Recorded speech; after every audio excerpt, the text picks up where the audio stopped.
Hey, everyone. Welcome back to Themacento. Grab your coffee, water, tea,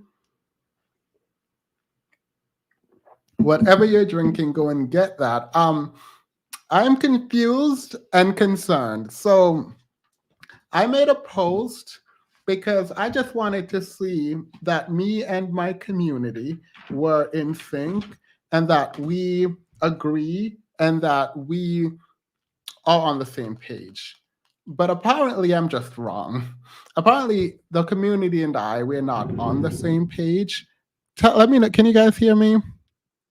Apparently, we're not on the same page. So I want people to come up and explain to me what the problem. Does anyone have a good grasp of what is happening? Because I'm going to go through it if no one comes up, because from my perspective, I understand what's happening.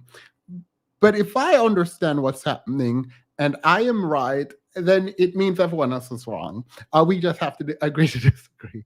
So I'm hoping that you guys could all come up. Some of you can come up and explain to me what I am missing in this story. Right? Please go through it. I don't know about it. Um, Romeo said his dad used his money. All right. So, yes, but also no. Right. So, the issue that I'm having is it feels like this is not the issue. Like, it feels like little Romeo is making the issue about um money and his dad spending the money, and maybe that's what it was initially. I don't know, but that's not what he came out and said. And so the fact that the conversation so swiftly changed to money is odd to me, right? So let me go. Let's do it, because since no one is coming up to get my understanding, um to show me, let me do it. All right. My philosophy on parenting is children are generally parasites. My understanding about children is that they're generally parasites. They don't give much, but they take. They take a lot, a lot, a lot, a lot. And when I think about a family, I think about a unit that is bigger than the individual person, right? It's more than one, it's a collective. And so when I think about the family and the family unit, I think about um, creating a strong bond among the people within the family and contributing to that unit to build. So each part should be treated fairly, right? So Romeo does have gripes. If what Romeo says is true, then he has some issues with his family that are legitimate. But when I think about the family, we are contributing to the family unit and we're making sure that the individuals in that family aren't taking advantage of other people. So when I see little Romeo coming out online, my first instinct is to reject. My first instinct is to reject. And the reason is when you start blasting your family online, I'm going to have a problem with it. Just as a general matter, I'm going to have a problem with you blasting your family online, because what are we, John Q. Public, supposed to be doing to you and your family? And if we can, in fact, hold your dad accountable, right? If we can make him go broke, if we can stop supporting him, what does that mean for his family if he is the person in charge of said family? What does that say about you? How will us holding your dad accountable, how will that affect you individually, right? So this is the kind of conversation that I want to have, right? I don't know the facts. We all don't know the facts. But if this is about money, If this is fundamentally about money, Romeo, in my mind, is wrong for putting it out and going after his dad for money in the way that he did. If you want money, you go for money. You don't use the opportunity where he's talking about quote unquote mental health. You don't use that opportunity, in my mind, to drag him and then shoehorn the idea that he owes you money into that conversation. It felt like there are two different conversations happening. So that's my perspective. But also, I'm willing to be wrong, and I'm going to add the people in the back now. I'm willing to be wrong, and the reason I'm willing to be wrong is the initial. I don't like people having meltdown online. If you're upset, go deal with your therapist. If you're upset, go figure it out among people who care about you. The public do not care about you. They don't know you. So blasting someone online, unless you believe they're doing something wrong that is harmful to the public, doesn't make sense to me. So let's add kosher, Miss Natural. Hey, And beautiful, beautiful. Manye is here. All right. So let's before we continue, let's go to the first post. Before we anyone come in, let's go to this post, right? So Master P, I don't know if you guys can see that. Um, DJ Twitch, which I'm not going to get into that story. You guys know what happened. He took himself away. And Master P made a post saying, rip DJ Twitch, and saying mental health is a thing that you need to check on, right? So I thought this was a good post. In all honesty, I didn't never saw the post, but when Shade Room reposted it, I thought this is a good post. I like that we are now having a conversation about mental health. But then Master P's son, Romeo, posted this after his dad. He says, "Today was a boiling point. I seen a man avoid his own children struggle with you know what and depression, but posted another man whom passed today that he doesn't even know. Your idols be lost. Better stop following the blind. Watch when it's revealed." All right. I am sorry. There is no world in which I think that's okay. There is no world in which I think that's okay. Now, obviously, I cannot tell people how to mourn. But similarly, this young man, Romeo, does not get to tell his dad how to mourn the loss of his daughter, in my opinion, right? It is easier for a lot of people that I know to outwardly show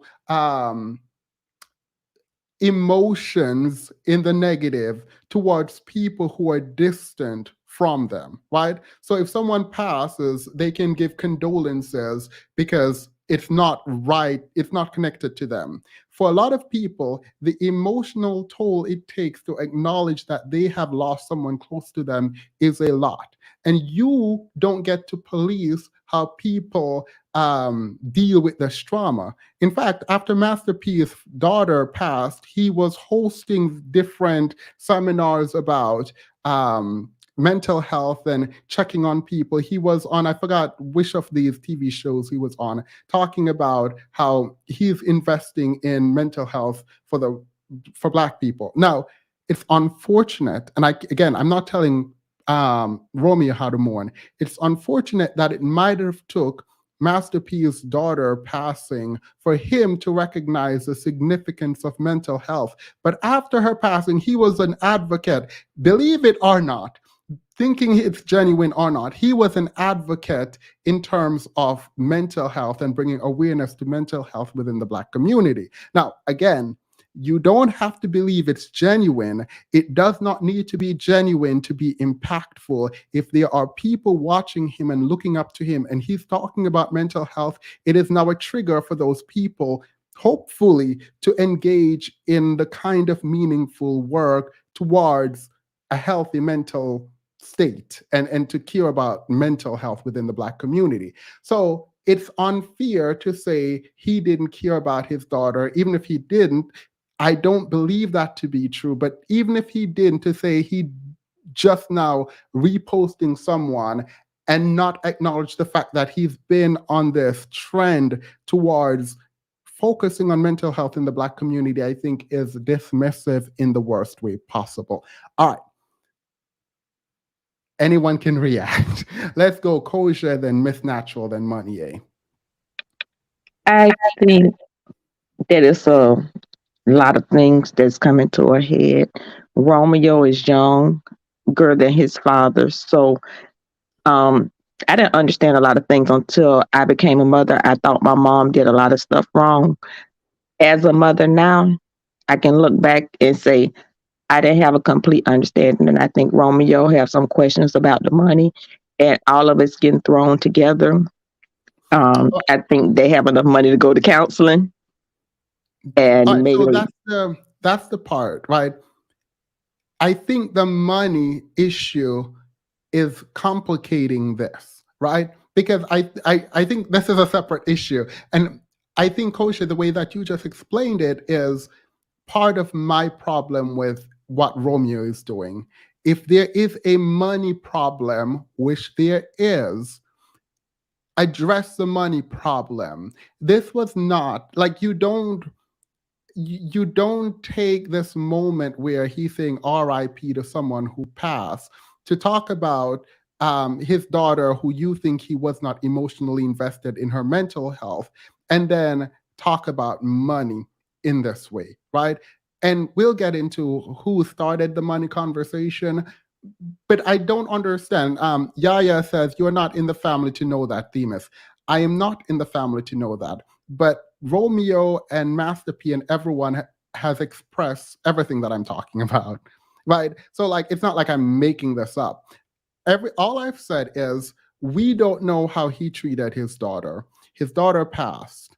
He took on this very public approach to mental health and people caring about their mental health.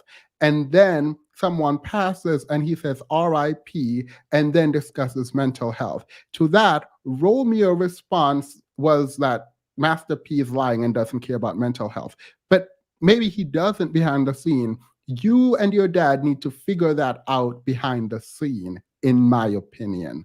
I'm not saying I know what happened. I'm just saying from the outside, it feels very awkward to be blasting your dad as opposed to trying to fix this behind the scenes. Or maybe he did and it just didn't work.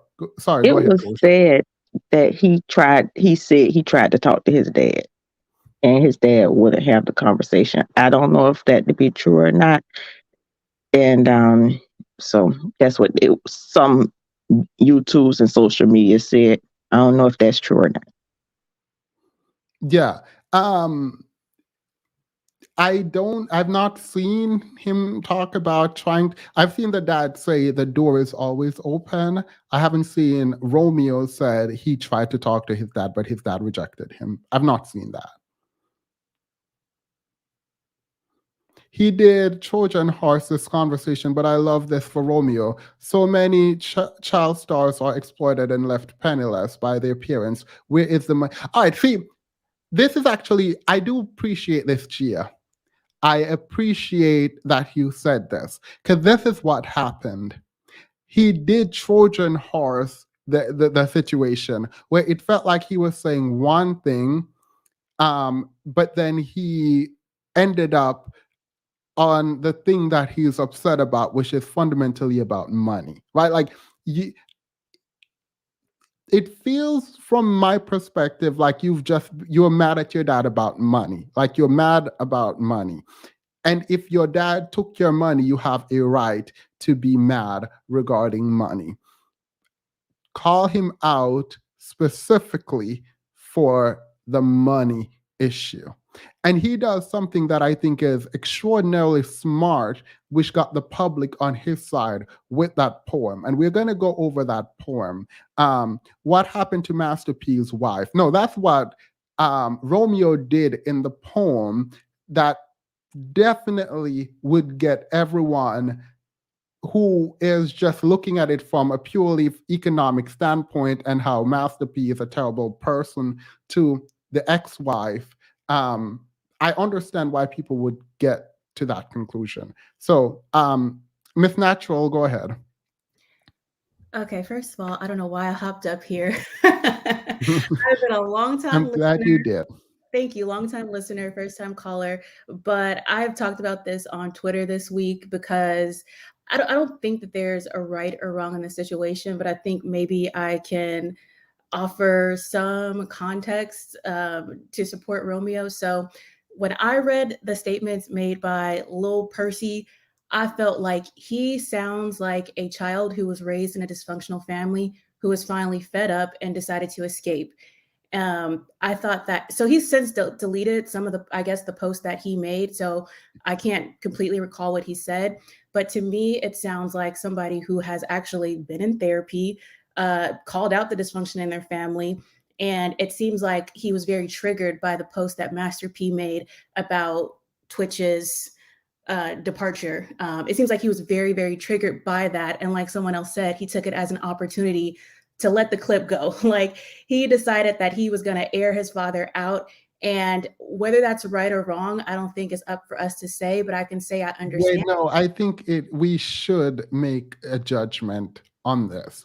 Not a judgment on how people mourn. I think that would I think you mourn in your own way, but we can talk about emotional regulation and whether or not putting when you put stuff online, it's it's there, right? Like it's there for the public. And so if you're having what I think a lot of people would call a tantrum, rightfully or wrongfully, right? You see something and you get overly emotional about it, and you then post, and this post is reactive and reactionary to what you saw. There is a lack, in my opinion, of emotional regulation. And why should you have to emotionally regulate when you are sad, right? But you can cause a ton of harm. And you also have a responsibility with the kind of platform that you have. With great power come great responsibility, Spider Man. But it feels like there is, because even if he's deleting his post now, that means maybe he doesn't fully stand in it and he said it in anger, right? Go ahead, sorry. I want you So, to continue because I like where you were going. so can I ask you a question? Hmm. Um, if we are if Romeo is a child who was raised in dysfunction, neglect, abuse, or whatever, which is kind of what he's alluding to. He didn't say anything about physical abuse, but emotional neglect is abuse also, and some would say has more of an impact than physical abuse on children. If those things are true, do you think that there is value in speaking up against someone who has harmed you, even if that is your parent? Because to Yes, me, yes. You and should. No, no. It's not just there is value. You should speak up. I think you have an obligation to yourself to speak up against people who have been harmful to you. Yes. so do you think that is what's happening? Do you think his speaking out was that, or do you just see it as a tantrum? No, I don't. When I say tantrum, I don't mean to be dismissive of it. I do think you can speak up, but the way in which you speak up is about speaks to your maturity, right? So two L's, I actually agree. Master P basically told Romeo to stay in a child's place. Well, sir, your child is an adult with something to say. So if you tell him come as a man and he arrives, don't get upset about it. Yeah, and I think for me, I would view my child as a child at 32 if you did that to me online, right? Um, I am of the belief that the people in your circle, your family, that you don't blast them online unless there is a specific reason and a need to involve the public, right? If you are involving the public, know that you cannot take back that which you have done. And maybe he does not want to take it back, right? Maybe he actually wants us to reject his father. Maybe he wants us to boycott his father's business. Maybe he wants to financially cripple his dad. If that is what you want to do, and you come forward and you do it knowing that could be the result of what you're doing, then yeah, Romeo is right, and he thought through that which he wants to do. Um, you have a responsibility as a public figure, I believe, to use your platform responsibly and not emotionally dump on people. Because part of the issue, I believe, is that a lot of us have terrible experiences, and immediately we can identify with Romeo because of our own issues, right? And so we project onto him that which we are going through when it could be just a grown man cut up. This is, I don't know this for a fact. It could be a man who is now grown with a child. Master P decided, look, I am not going to pay for your lifestyle anymore. And he's mad about that. It could be that, right? Or it could be a young man who is genuinely concerned that these things that his dad have been doing through the years are bad, and now I need to talk about it. But I don't see how that post. Well, I'll let you go. Nana is behind the scenes, and I'm not someone who thinks that you should listen to your parents when you're 32 and never have an opinion. I think that you have an obligation to yourself to speak up, but you also have an obligation to your family. Um, and the way that I've seen Master P treated Romeo from growing up hip hop or whatever, the way I see Romeo talking about his dad, and in one interview that I was watching, Master P said Romeo is his hero. This was a long time ago. And the way Romeo has spoken about his dad, obviously this could all be PR stunt. Romeo is an actor. This could all be a lie to cover up for his dad. There seemed to be a kind of synergy between the two of them until now, right? And then we talk about Romeo's character, and he doesn't seem to be the type to cause drama generally. So something obviously happened. Is that thing him being abused? Is that thing him getting cut off financially? Is there a truth to the idea that Master P doesn't have money anymore? Like he is like going through financial crisis now. If that is true, and the point at which he's going through financial crisis or issues, his son is coming at him, that for me is going to be a problem. Like that's going to be a problem for me. Like that's when you stick by your family. Go ahead. Can we put a pin in something you said? You said, and I'm paraphrasing because I don't have a notepad, I'm not writing it down, but the idea of having an obligation to your family. I believe that. I'm family oriented. I love my family. I'm never going to put them on blast in public. Um, I'll say, like, there is some dysfunction in my family. And at what point does that obligation become null and void? Especially, like, one thing that Romeo mentioned in his post that I do remember is that he has his own family now. He has a child that he has to look over. And, we talk a lot about breaking generational cycles, breaking patterns. And if that obligation to your family is keeping you stuck in a cycle of dysfunction, that's harmful. I mean, so No, again, I agree with you. I am on Romeo's side here, but that is all I'll say Wait, for now. the thing is, I am not on Masterpiece side. I'm also not on Romeo's side, but I'm trying to give both breathing room, right? Um, does Themis think one-sided loyalty is owed to failed peer? No, no, no, no, no, no. I don't.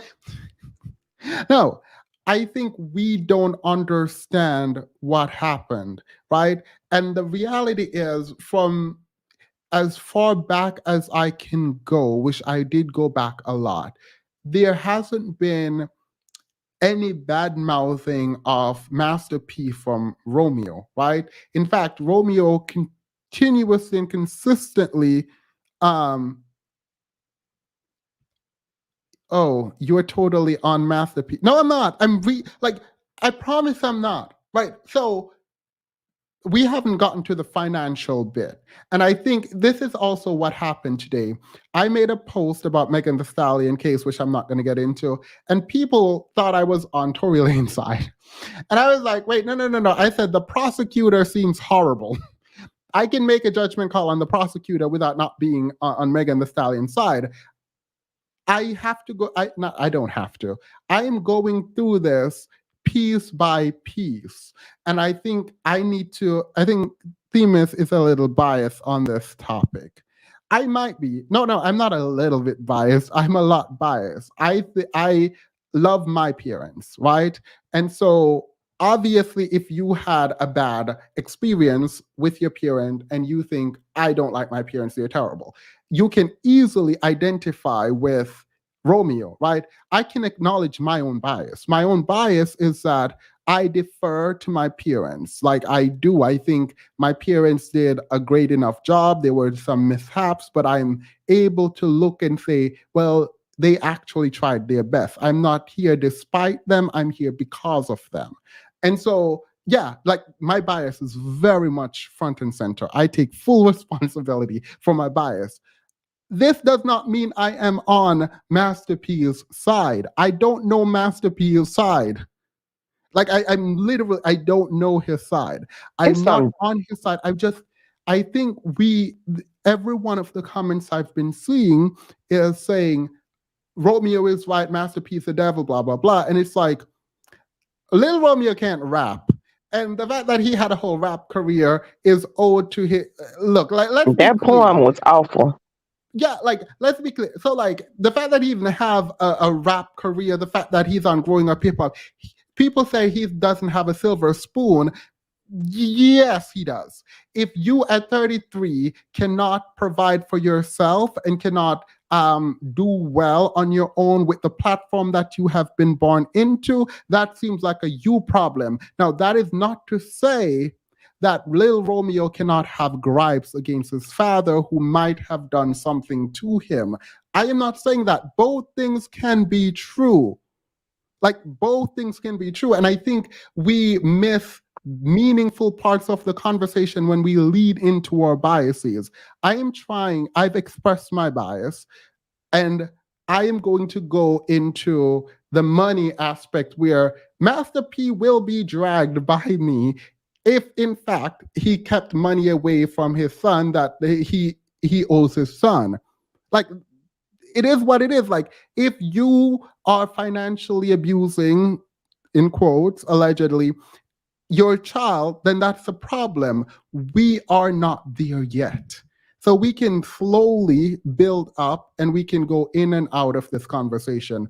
Trust me, if you have a bad enough experience with a parent, that obligation goes away by the day. Take it. No, yeah, yeah. You don't have an obligation to protect bad people. You do not. You do not. I think it's a little bit of both. It's a little bit of Master P from a different generation. And some people don't know how to have the conversation. It has to be an extreme. And maybe he's doing it this way because he don't know how to have the conversation another way. And maybe Master P think he don't owe him an explanation because he come from a different generation. I don't think Master P was able to make money, but that doesn't mean he was able to keep money. And I think that Romeo expects that his father was, and maybe he don't know how to explain it, or maybe he hasn't explained it. So I think it's a little bit on both sides. Yeah, well, there are usually truth on both sides. So we can, well, before we move to the money part, ours issue wasn't about money, but about Master P putting on a facade to the detriment of his family. Romeo added the money part only as support of that argument because Mother P defected by calling him Romeo spoiled. All right, so yes, we'll get to the money part. Tired of y'all. Thank you. We'll get to the money part because y'all are not going to convince me that Romeo was not spoiled. Romeo, people say Romeo was working from the age of whatever. In my opinion, Romeo got to do what Romeo wanted to do as a child. I saw him in Cribs, and maybe as a child he could act, and maybe the happiness he had, and when he was talking about what he wanted to do and all of that stuff, maybe it was all sort of imprinted on him by his dad. I don't know, but it's going to be hard for you to convince me that Romeo. How tall is Romeo? I'm not going to Google it. I look taller than Romeo. You're not going to convince me that Romeo got into school on. Hello, Cribs is not real famous, and there it is. Well, you're not going to convince me that he got into university on a basketball scholarship, an athletic scholarship, because he's a great athlete. You're not going to convince me he had a rap career because he is a great rapper. You're not going to convince me that he was on growing up hip hop because he's just so fascinating as a person. We want to see into his life. You're not going to convince me that he was an actor because he was just amazing at acting. So the issue I'm having is we are trying to downplay the reality of Romeo's access, and I don't think that's fair. Now, I'm going to take back the fact that I'm taller than him. I'm probably not taller than him, but I've seen him play basketball, so there is that. All right, go ahead. Themis. Oh, I'm sorry. I just want to add really quick. Can it be true that both Romeo has benefited from nepotism? I think we can all agree with that. But also that he might have been abused and neglected, emotionally neglected child. Yeah. Like Yes. those two things can happen, right? So They're yes, not mutually exclusive. exactly. So like, yes, he's benefited from a lot of privilege. He's benefited from a lot of nepotism, but we know how, I don't want to say abuse. I hate to use that because it's such a strong word, and that's not up to me to decide whether or not he's experienced abuse. But we know the tale of children growing up in Hollywood. They are not the most cared for children in terms of emotional health, emotional intelligence. So who knows? Like Romeo could have been out here being a workhorse for Master P. He could have been out here making appearances and grinning and skinning ear to ear. And we don't know what happened behind closed doors. Obviously, it Well, you wasn't said he could have been the work mule. workhorse. He could have been. Wait, that's the thing, though. What work was he doing? Because growing up, everything was bought and paid for. I feel like so. Because he even said this, like he didn't get any check from being Little Romeo. Maybe because people were paying for you to be Little Romeo. Like Romeo had a career. He had songs. He was on movies. He had a career. I wasn't a Romeo fan. I was more of a Bow Wow girl in my day. All right, let's do a vote. Who in the chat was a Romeo over a Bow Wow fan? Like I'm not. Did it? All right, let's stop. Let me not do that. This is kind of petty. Themis. Themis, may I say something before you get to the financials? Romeo, before we get there, because Romeo's career was paid for. Like Romeo, you know how Cardi B is an industry plant. Well, probably shouldn't have said it like that. Cardi B is a great rapper. Blah blah. No, she's not. Are we sitting here saying Romeo was just bringing in the big box? Is that? I don't know. Maybe. I don't know. I don't know their finances. He don't even look happy most of the time. He looks sad most of the time, to be honest. And maybe, I don't know. Maybe he felt pressure to be in the spotlight, but he need to go and find his own lane away from that because he never looks happy. When I see him a few times, he always looks sad. Kind of depressed, and we don't know the component of the genetic component of depression since his sister struggled with it. Who knows what the family struggles with? All right, so true. And I don't know that he wasn't paying his family's bill. I think it's wrong. Like, I'll own this. I don't know this. And I can own the fact that I don't know. Maybe he was paying his family's bills. I find that really hard to believe. Like, I find that extremely hard to believe, but it could be true. It could be that they put Romeo out there and made him the workhorse for the family. it felt, from my perspective as an audience member, it felt like he was paid for. It felt like the dad was trying to make him compete with Bow Wow or someone, but he was before Bow Wow. I don't know, but it felt like they were putting money behind him, and making him into Little Bow Wow, Romeo. So it is what it is. I don't know. We don't know how this goes.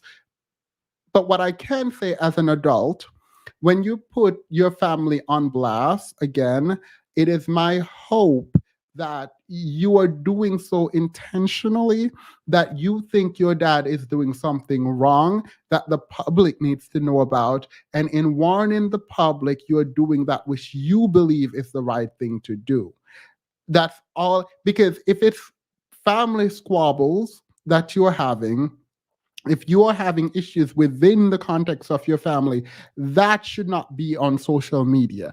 And if you feel the need to put it on social media, I'm going to question your ability to make choices. Because if you, as a grown man, Little Romeo, is broke, and you cause your dad to be broke, you are not, and your dad said this, Master P said this, and it is true, who is going to be there to take care of the family? Like, where is that gonna go?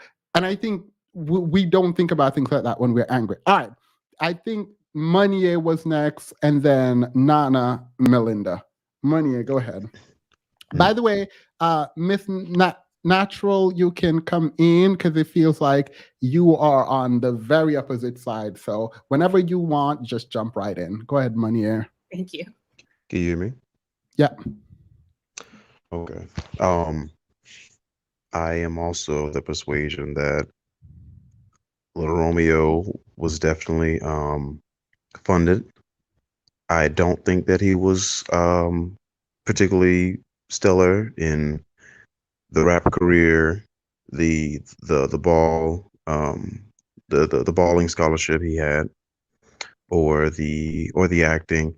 To be honest, I think that, and actually, I saw some of the interviews with Master P and Romeo, and Master P loves his firstborn son so much. Like, he refers to him, he throws his name in conversation. He says, Master P said out his mouth that Romeo's his hero. Wait, can we pause for a Yeah. second?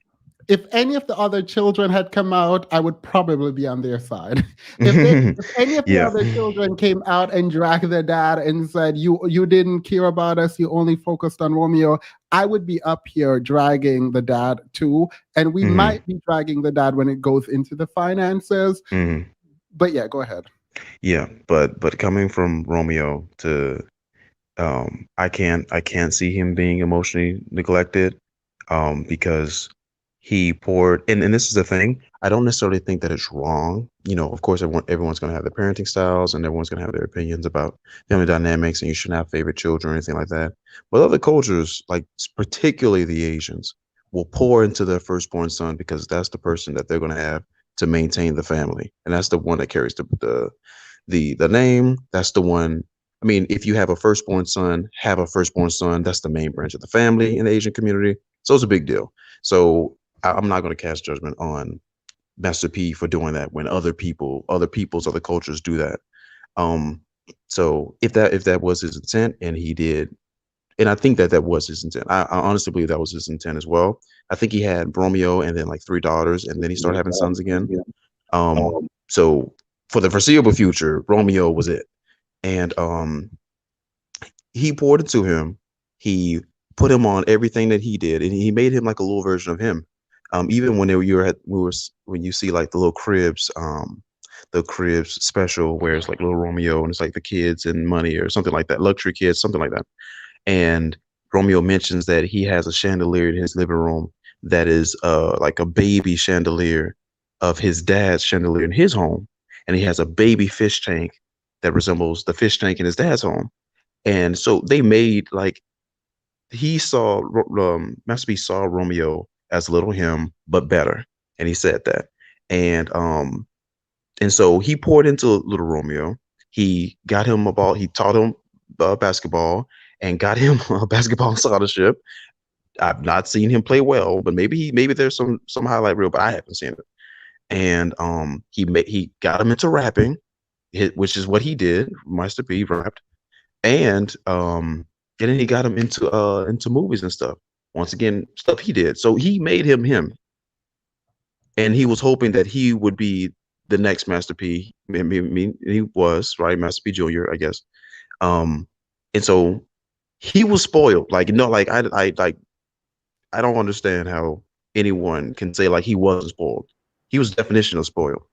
And then Master P admitted it too. He was like, I probably did a little too much, and I probably spoiled some of my kids. And I don't know about some. He spoiled Romeo. I don't know about any of the others. And now I 100% think Romeo is entitled. The way that he blames him, and the thing about the boiling point being the post about um you know Twist, what's his name, DJ Twist. Yeah, DJ Twist, and him, leaving and stuff. Um, Twitch. oh, Twitch, sorry. DJ Twitch and him leaving and everything. That didn't make sense to be a boiling point because right after Master P's daughter passed away, he went on to shows and made, raised awareness about that particular act and everything. So in mental health. So it's not like Master P just switched today. It wasn't that. He's been on that. And he understood the toll. I mean, he of course has been feeling the toll like he's had on him and his family. So he's been an advocate since that happened. So it's not no, night and day switch or anything like that. So I don't understand what Romeo is talking about. Yes, maybe he didn't understand it before, and he thought like I'm coming from I mean, of course, that older generation. I come from the projects. I see death all the time in New Orleans. So, being sad about it and not doing anything doesn't make sense to him. And he was like, I'm gonna, if anything, that invigorates me to go hustle. I need to go here. I need to do this. I need to get a brand deal. I need to make rap stacks. I need to blah blah blah. And he's still doing that to this day. So that's how he deals with his angst. That's how he deals with like his emotional things. He goes out and do stuff, and you see that in some people. I don't know if you ever see like busybody parents or other, like, they don't have to be parents, but busybodies where they don't want to deal with their emotions, so they keep busy. Like they clean up the house twice, or they go out and they get 3 jobs, or they're mowing the lawn and they're doing these other things, and then mowing other people's lawns. Like people do that. So that's how he transmuted all his stress and all of his, anxiety and fear about the projects that he grew up in and about the ghetto in New Orleans that he grew up in. So that's how he deal with it. He didn't understand his children, or his children's struggle. At least that's what Romeo says. But when it came, when that happened, he changed and he said, "Oh my goodness, I didn't know that it would get to this. Let's raise awareness, blah blah blah." So I don't Wait 1 understand. second. Wait 1 second. Mhm. Y'all going need to stop. The only person y'all need to be talking about attractive in the chat is me. What we're not gonna do is talk about anyone else. I'm kidding. Go ahead. Go on. Wait, before you continue though,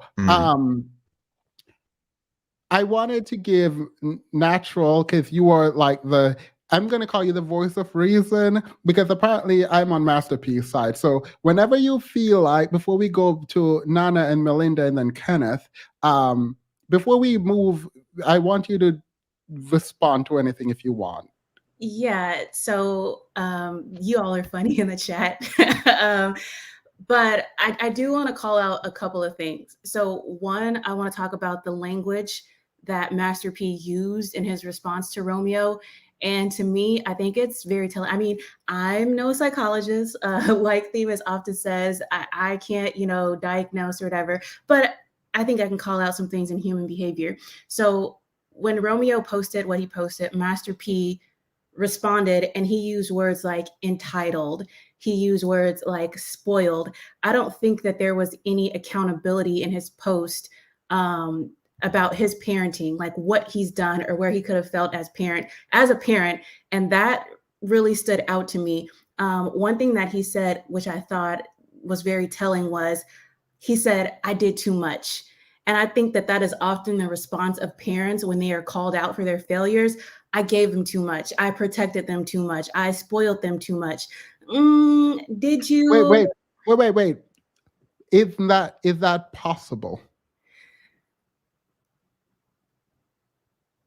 Mate, I don't. Yes. Yes, it is I don't possible. know. It's called the little emperor complex, where you give your child everything that they want, and because of that, they do not know how to operate as adults. I'm not saying this happened, but we can admit that it is true that you can spoil your kids too much that they become entitled, right? Can we agree on that? Okay, yes, we can definitely agree with that. All right. But that So, brings how do you know which reality I'll tell you. Romeo existed in? I'll tell you. What's the current condition of Master P's other 9 children? It doesn't seem too good. And according to Romeo, the rest of his 9 siblings are not doing great. Master P holds himself out as this Black man who is educating the rest of the Black community on generational wealth and family and all of these things. Well, how when your own family is No, in no, no, no. Wait, wait, wait. I'm so sorry. This is Money. Didn't say this. I know who. I don't remember who said it, but this was not Money who said women need to come together and raise the children. He was not the one who said that. Go ahead. Sorry. No, that was my question. And you said, "How do I know which was Romeo's reality?" I'm looking at the rest of Master P's 8 children, who also are not in a very good condition for a man who at one point was almost worth $1 billion. I think it seemed like they would be much better off. It seemed like they would be much better adjusted if Master P was this person that he's holding himself out to be: a good father, a good businessman, a loving and giving father. I think that that would show up in his children, and it doesn't appear that it has. So I don't think Master P. Let me be clear. I don't think Master P was, in my mind. I don't think Master P was a good parent.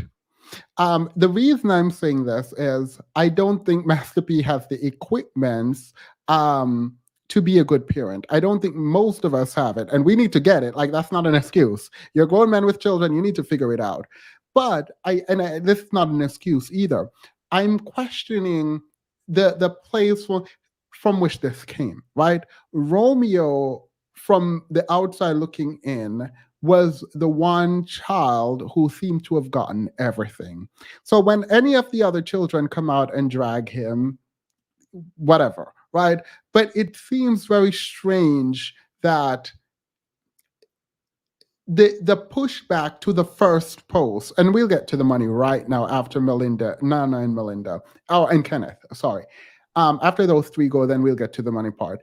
It seems odd to me that in a post talking about RIP someone, right, that you would push back on that post. Because even, and maybe I'm thinking about social responsibility, because even if he is a horrible person to you, that post is meaningful to the rest of the world. And you can acknowledge that he can be bad to you, and you need to deal with that. But now we're not focusing on mental health. We're not focusing on the passing of someone. We're focusing on a family drama that we can't solve. Like, let's be clear, the public is just eating this up. There is absolutely nothing outside of deplatforming Master P or taking his money that we can do, right? And so you coming out with this was, in my mind, an emotional reaction, because then you removed it. I I mean, think that's not indicative of an emotional reaction. Go ahead. so. I think that you're, and this is, it's because we're outsiders, like, right, we're not in Yeah. the family. And I think the way that your perspective is based on the fact that you're talking about Romeo's responsibility, social responsibility as a public figure, when this is very much so a child very upset with his father. And he A responded, 32-year-old child, an adult 33-year-old child, child. adult child is still a child, and he may be stunted at 12 years old when he started being out here doing whatever he was doing with his father. But he responded like a child, an adult child who was very fed up with his father. And I understand, like, think that he owes the public a responsibility because it was a post about self-harm. But I don't think Romeo cares about that. I think Romeo cares about exposing his father for who he believes his father to be. And like you said, I don't know what he expects us to do about it, but maybe it Yeah, was cathartic for he him. does it. That's the thing, though. If you don't have a reason for posting outside of us shaming your father collectively, it feels very immature. And at 33 years old with your own child, I would expect more from you. Go to therapy, fix yourself, not just for you, but for your child and your own family. You exposing your father to us is good if you believe that your father is harming the general public, right? I do think he believes that. And when we talk about the money part, I think that plays into it because one thing that Romeo said, he called out the whole rap snack situation where he says, Master P, oh gosh, what flavor is that? Is that Snoop Dogg? It is OG barbecue cheddar. I literally bought it for this reason. I've never even seen those in the wild. So, I would never walk through the store and pick this up. but yeah, so Good. I I think should. Romeo, We should support black business. is it a black business? So that's what I'm getting to. So Oh, I oh, think, yeah, wait. All okay, right, go ahead. Go no, but I ahead. was gonna say, I think Wait, that wait, no. Actually, no, don't go ahead. When we get to the money, Master P does not escape accountability, right? He does not. And this is why I don't listen to don't listen with your bias fully. I mean, obviously you have to do that. But I think when it comes to me particularly, the first word out of my mouth and the way in which I approach a conversation is not necessarily my complete thought on a person. I think there is nuance. And I think if we just rush to hear me say, Master P bad, he treated the woman terrible, he treated the woman in his life terrible, he treated his other kids terrible, which I can believe that. But we are not there in the conversation yet. We will get there. I promise we will get there. But we have to take it in part and we have to be honest that Romeo is a spoiled. I'm kidding. Okay. Okay. But no, Master P, I don't think we correct everything in one generation. Master P brought his kids 100% from where he came from.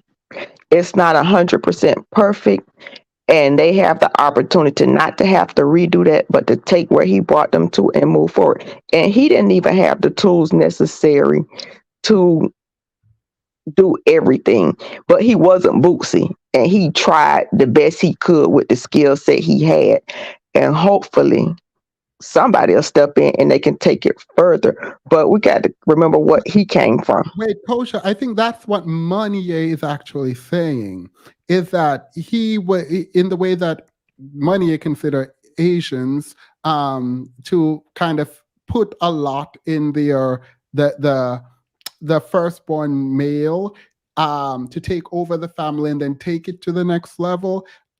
Correct me if I'm wrong, Money. That's kind of how I'm interpreting what you're saying. That R- that's what you saw in the way that he continuously praised his firstborn son. Right. I think he put a lot of things in his firstborn son. I think he got he got him, himself, and his family out of, the worst parts of New Orleans, where he said, I witnessed deaths firsthand, people robbing, people doing this and that, and I got the hell up out of there. Like I used my wit, and I think the way he get made money was he flipped like an insurance policy at some point, and then he made I his mean, that's at fortune. least a story we were told, Yeah, but that's just. I mean, if he did wait, something else, then that would also be. However, he got out and he did it, and 1 second. Honestly, I think Boosie is a better father. No. that's stupid. Ain't, I won't say ain't that. nobody got them children blowjobs. Yeah, yeah. Yeah, No, I won't say No. that now. I won't. I That's just too appreciate him far. having a place for his family to come and all of that part, but No. everything ain't up. No. I found, by the way, to everyone, I found out how to save super chats. So before we go to the money part, I can read all the super chats because I didn't know how to save them, but now I do. So, period. I will read every single super chat. Oh, can I say Um, one more thing yeah. about the emotional part? With with some parents, because there's different parenting styles and things like that, and people grow up differently. His love language probably wasn't, because I think the woman who was talking about the state of his other children. Of course, I don't know how his parenting style was, but I understand that you could love your child 100% in one love language and they not receive any of it because they want something else.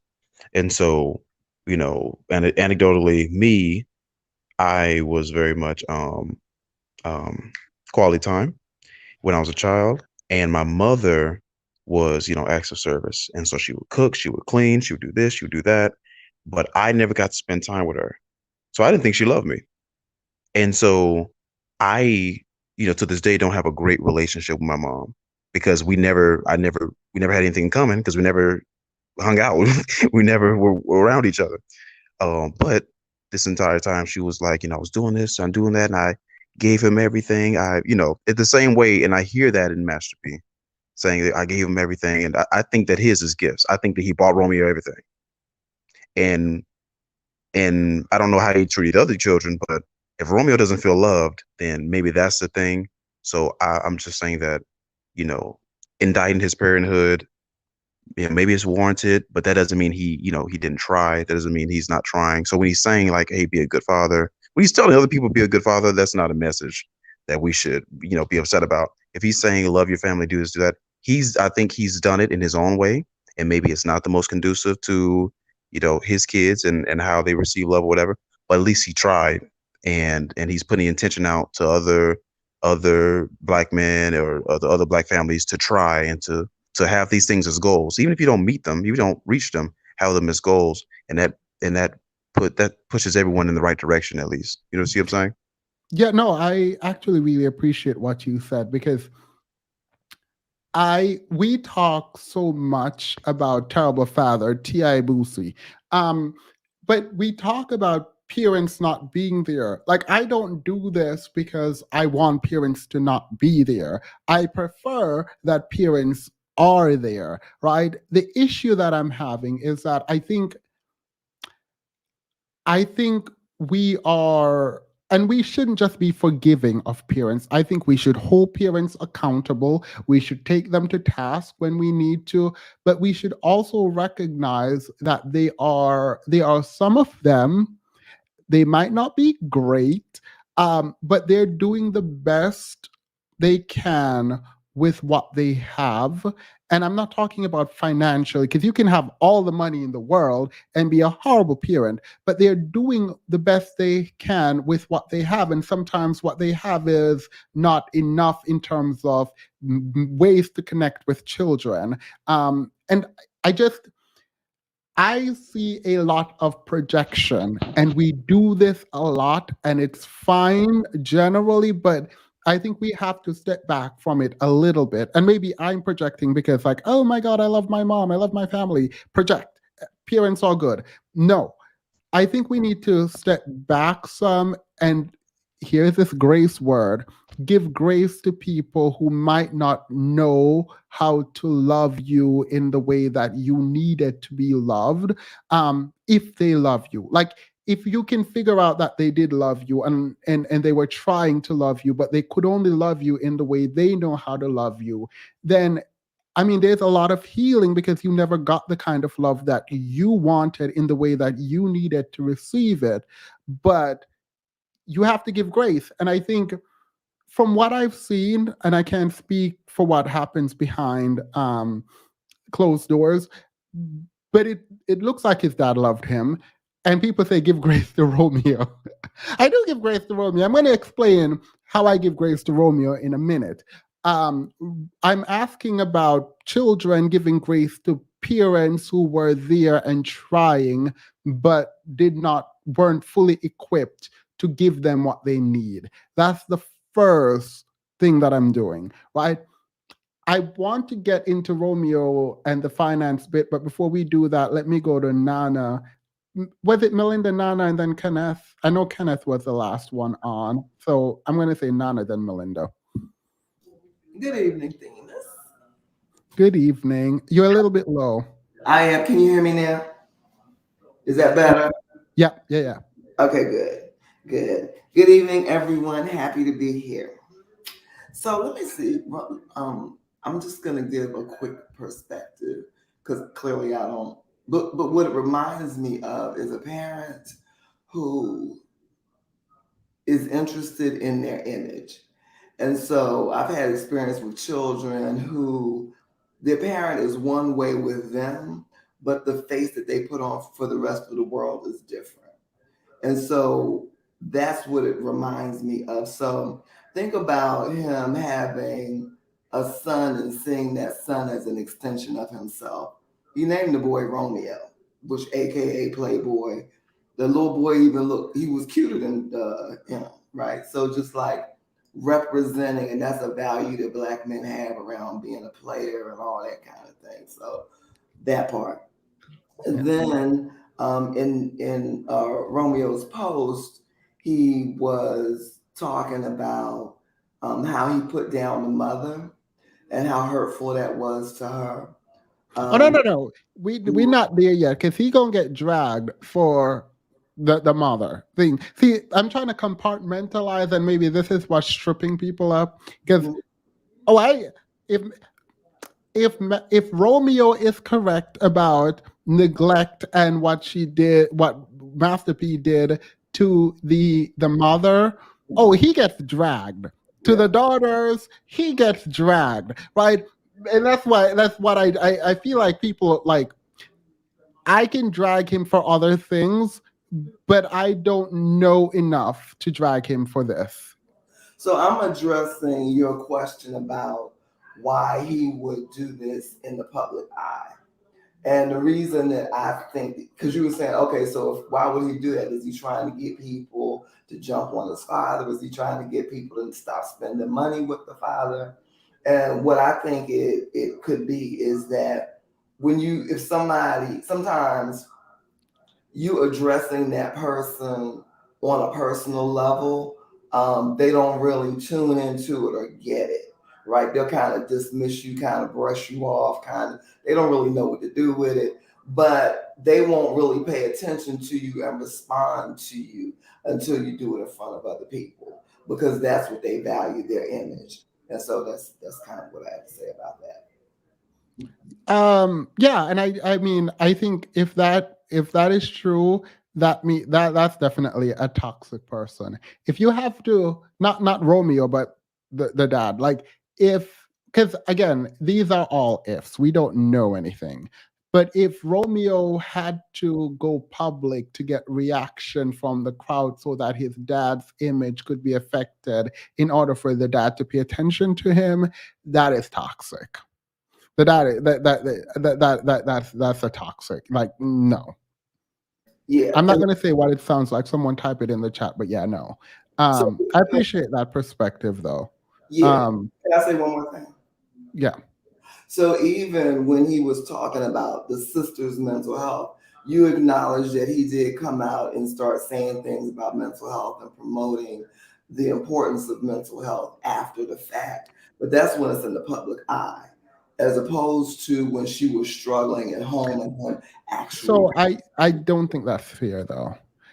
Well, Because I'm just still on that same thing no, of but a lot of awakening happens because of traumatic experiences. I think too. I don't know if you're right. You could be actually be right about this, right?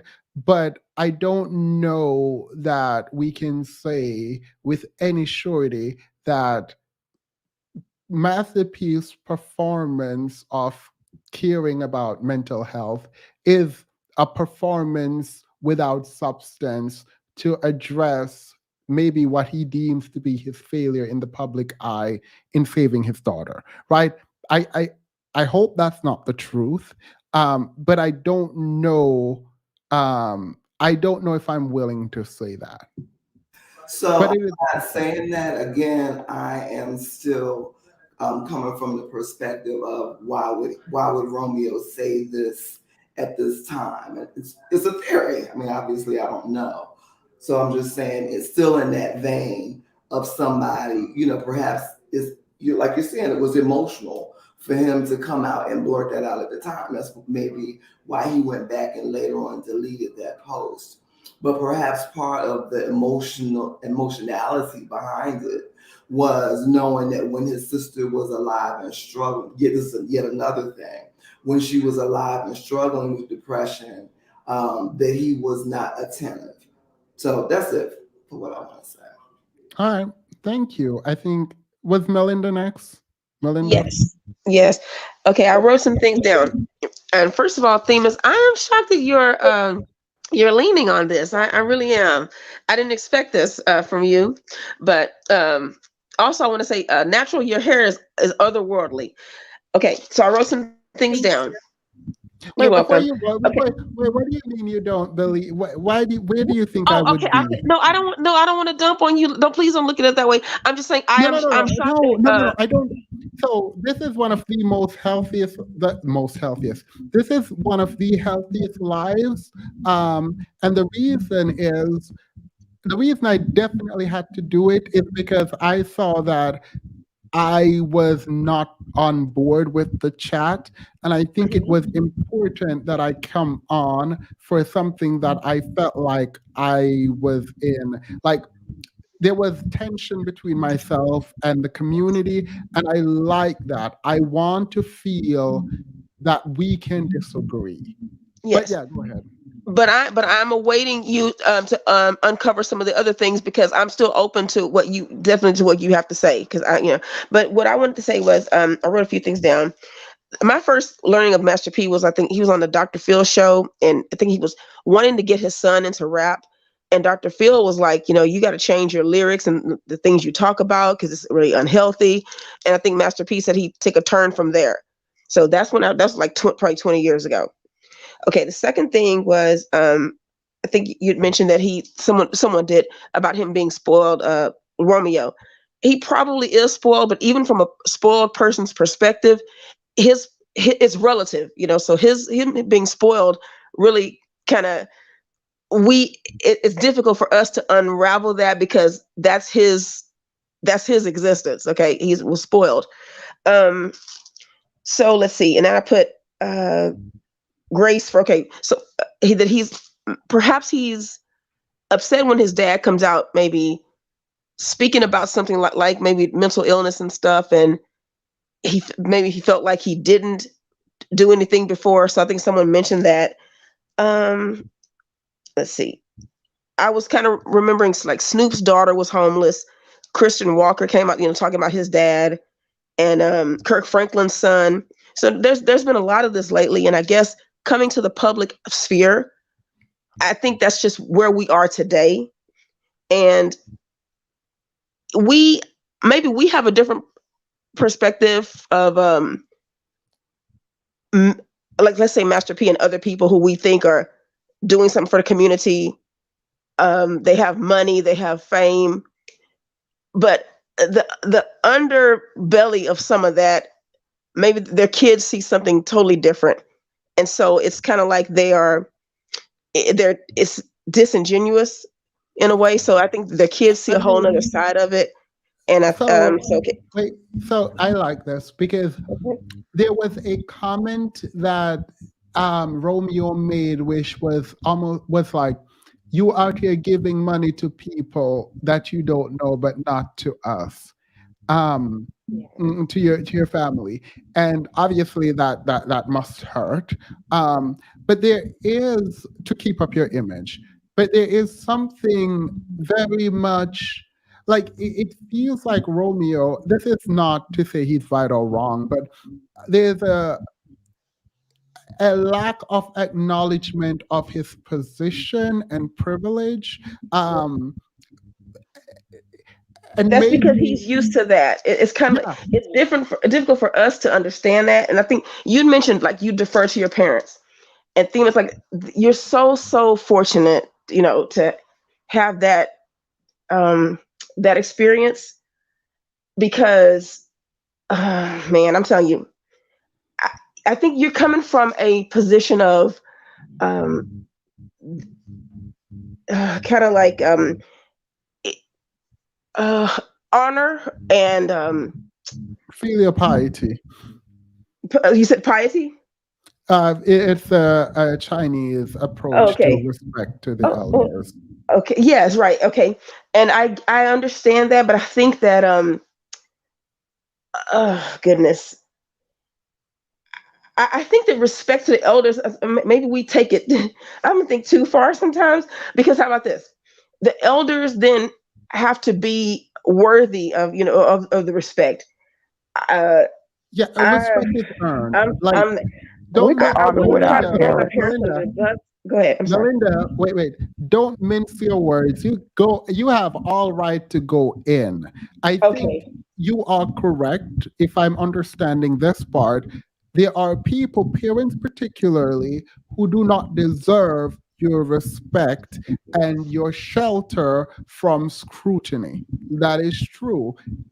But don't have to. I promise you, if you if you even straight up attack me, which I know you won't, I promise you, I I would be fine. Like, you and I will not have everyone on the stage right now, or whatever this is, the screen. You have full authority to go as off as you want. Okay. Well, I won't go, but I think I respect so much when you said, I defer to my parents. And I just think that you're so fortunate to have had that situation.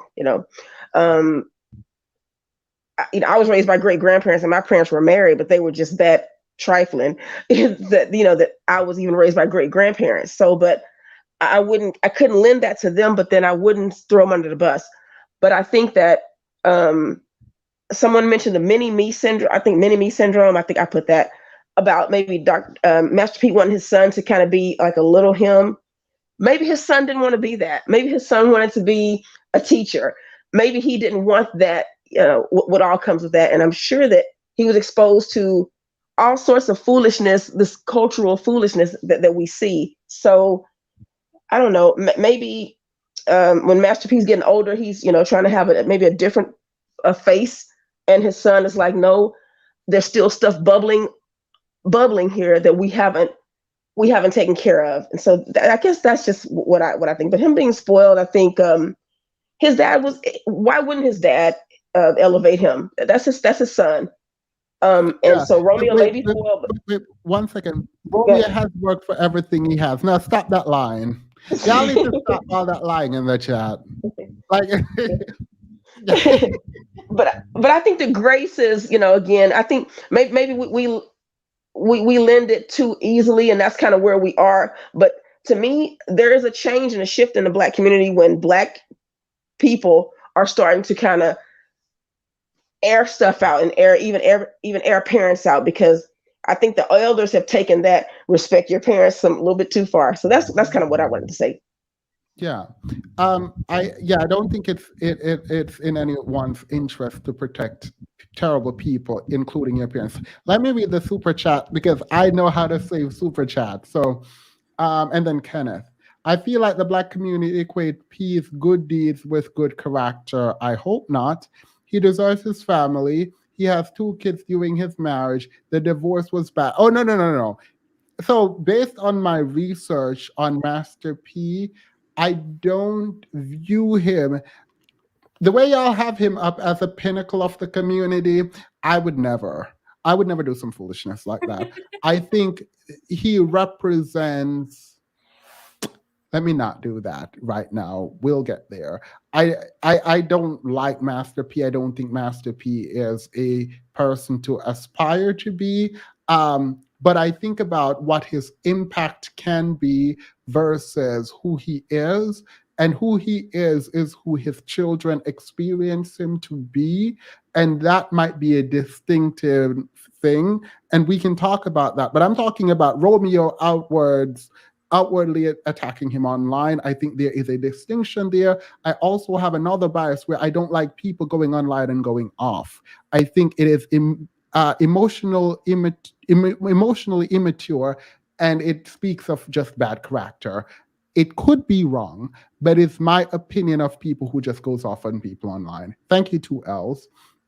Nancy says, in many cases, parents give what's easier for them or what they didn't have without considering or seeking advice about what's best for the child. Yeah, and I think Monia was talking about his mom in this way, where she showed love by doing things when he wanted her to just sit with him and talk, or just be present with him.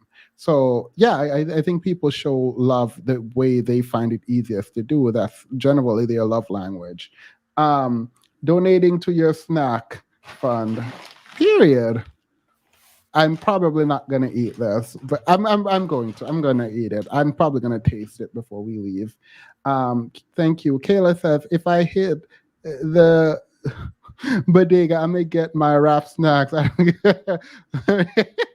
You want my honey slaps? Period. So it's good. It's good, and it's at the bodega. All right. Thank you. All right. Go ahead, Kenneth. Hello. Hello. Hello, Themis. Hello, everybody in the chat and on the panel. Thanks for having me. You're welcome. Thank you for being here. Thank you. I have a lot to say. Okay. Wait. All right. Go ahead. Can you simplify it so we can get to is it Black Sheep Society? Hey, yeah, that's me. All right. We do it and then we get to Black Sheep Society so we can get into the money bit. Okay. First, I just want to touch on the whole Romeo didn't work. To me, it doesn't matter if the father helps him get a role. He still had to learn the lines. He still had to spend more than 12 hours in production studios, filming shows and movies. If he still had to go into the studio and record the raps, that's time.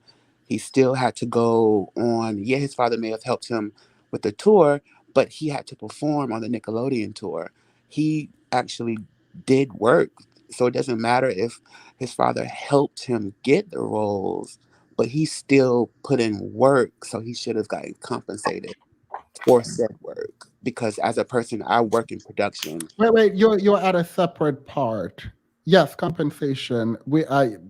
I don't know about the compensation bit, but that's the second part, which we're gonna get into.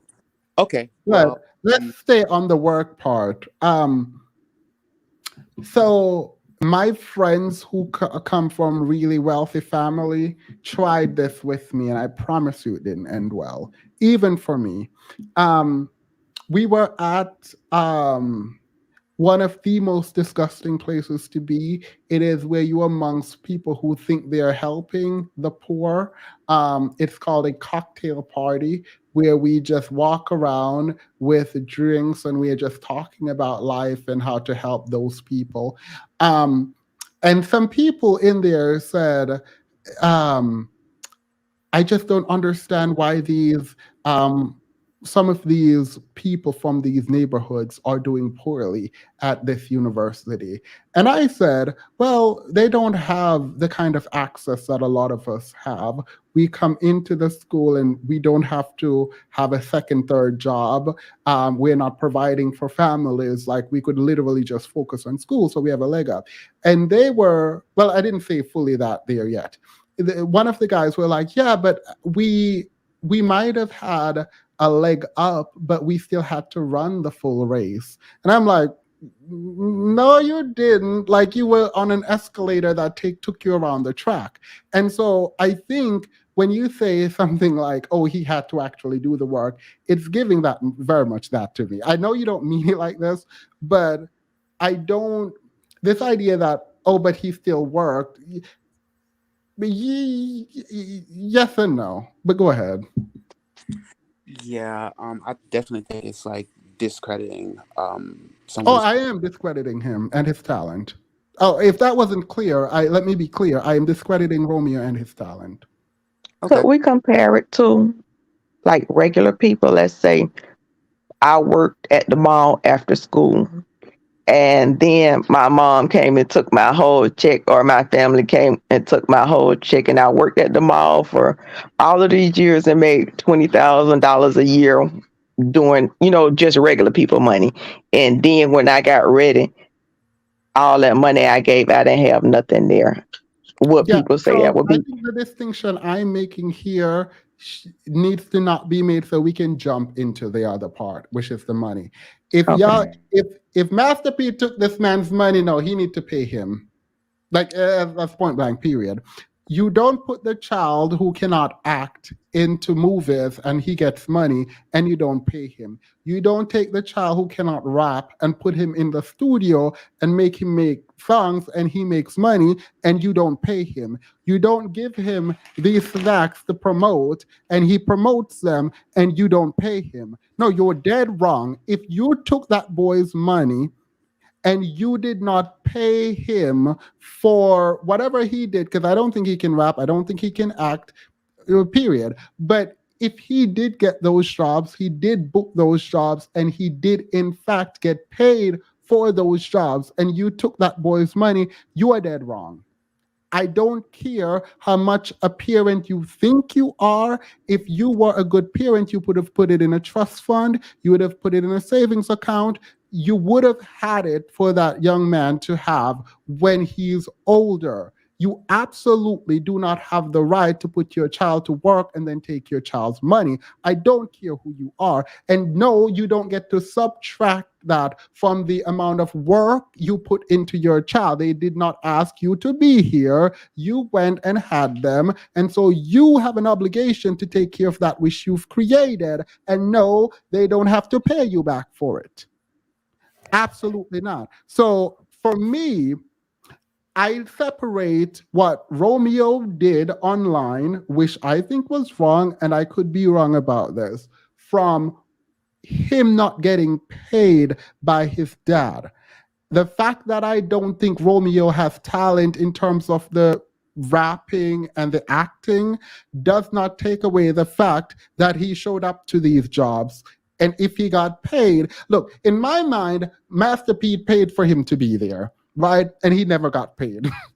But that's probably not what happened. Maybe he got paid. Maybe there were people who went out and bought Little Romeo's album. Apparently, it went gold. So someone bought a Little Romeo album. If he didn't get paid for that, he should be paid for it. Absolutely. Yeah. Like, yes. Can I say this? Go ahead. I think that Thank you, Valentina. airing out the parents thing, I look at it two ways. I do see it from your perspective, but I also see it from a perspective that the same way some black parents didn't see the errors of their ways in their face until they saw an episode of Iyanla Van Zant.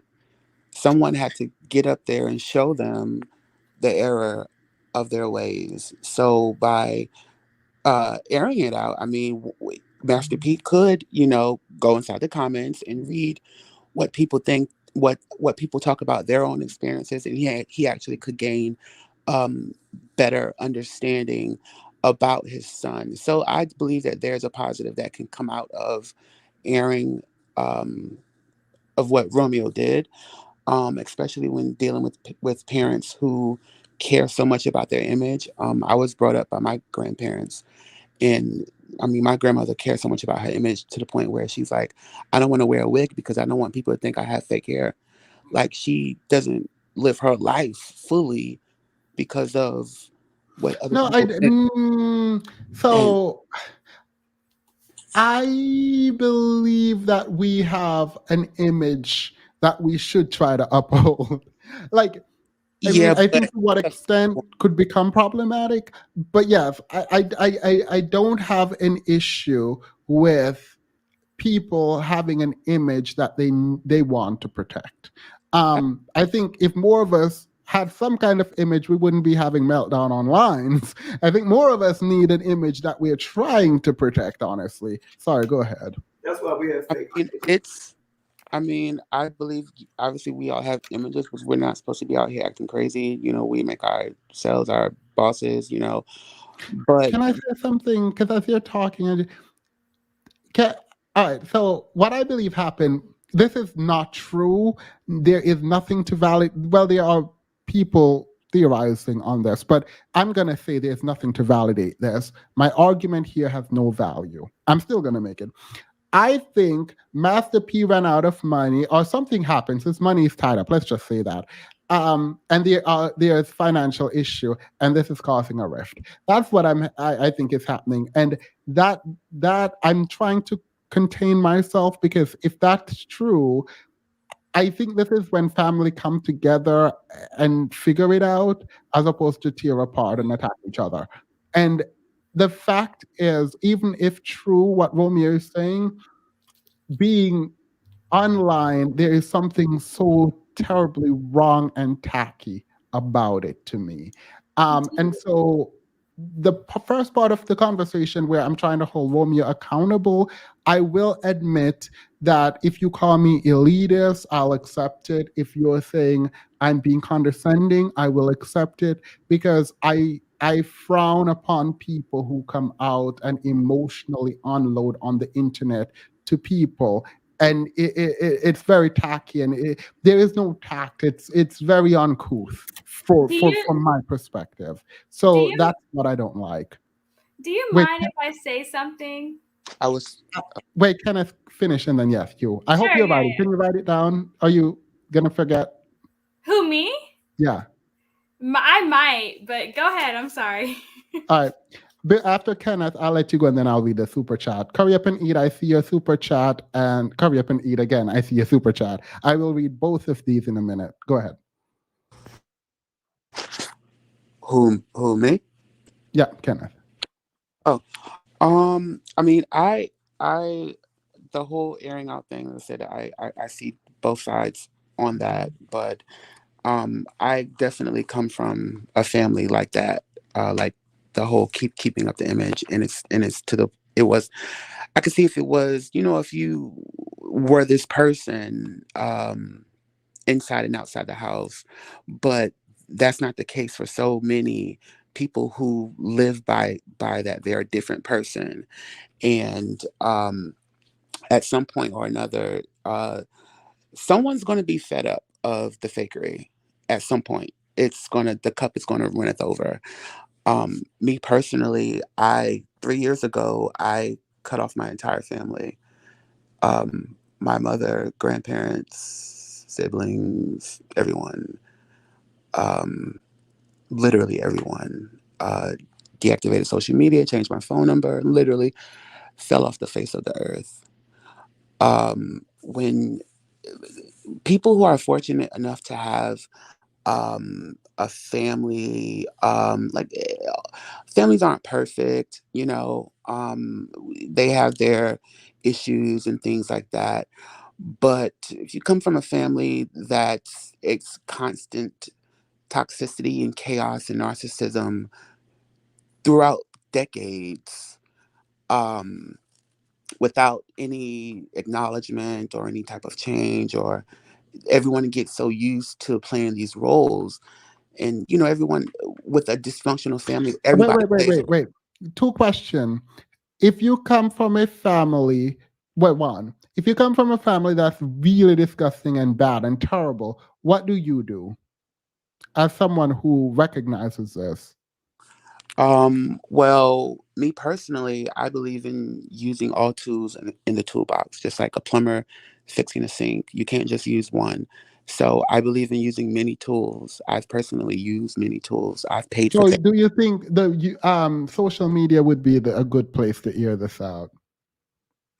As I stated earlier, I see the positive and I see the negative about airing it out on social media. I see both ways. I see how it can help and I see how it can hurt. I like both Bauer and Rome. Absolutely not. You cannot. As a child, as a grown person, yes, we have nuance. But as a child, no, you have to choose one. You don't get to like both Bow Wow and Romeo as a child. You are a strange child. You cannot like both of them as a child. We had to pick one. And I I said like neither. both. You're a strange child. Absolutely I was not. strange. I I'm was removing strange. you. I am removing you from the stream. Absolutely not. You don't get to No. pick. You can, you don't get to do no, absolutely. That's terrible. Who goes? I like NSYNC and Boyz II Men. No, you choose. Like no, you have to choose one. It was NSYNC and Backstreet Boys. Boys to Men and NSYNC were No, not yeah, like it's on Backstreet Boys. par. You're right. I meant Backstreet Boys. You're right. It's NSYNC and Backstreet Boys, Boys to Men, and Cupid. Is that the one? Is that who? 112? I think. Yeah. All right, go ahead. And also, it's Lil Romeo versus Bow Wow, but you should choose Bow Wow as a child. So LB is weird. Go ahead. Black sheep. Said I can go now? Yep. Okay, so I just wanted to piggyback off of something you were talking about like a dinner that you went to where they were like kind of like disparaging people who were in like underserved communities or whatever. Like I've been one of those like college kids that had two jobs. Like I had like a job on campus and I worked at a bar and I had full-time classes, and I actually ended up getting burnt out and I dropped out of school because of that. And I'm now regretting doing that. But I want to piggyback off of what Keith was saying about, especially now that like a lot of people are isolated due to this pandemic or tridemic or whatever you want to label it as. Like some people aren't lucky to have the whole family structure shit, so they get on, excuse my French, they get online.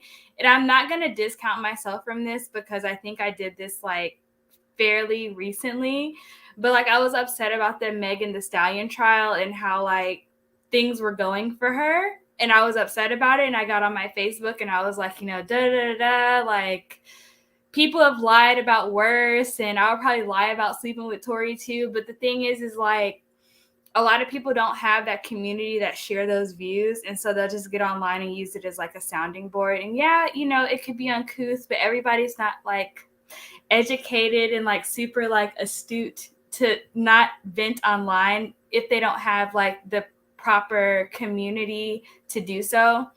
I also want to say that about the Master P thing and Romeo, like Master P could have very well been a great provider monetarily, but maybe he didn't provide like enough emotional support for all of his kids. And I will but I will raise the point to say that this could very well be Nick Cannon's future children, like 10 or 20 years from now, coming online and saying, well, Nick Cannon had a bunch of money, but he wasn't there. And, I don't know how to conduct myself because I didn't have a dad in the home, like. Let's make that argument. Wait, let's make that argument more direct because it is a really good one.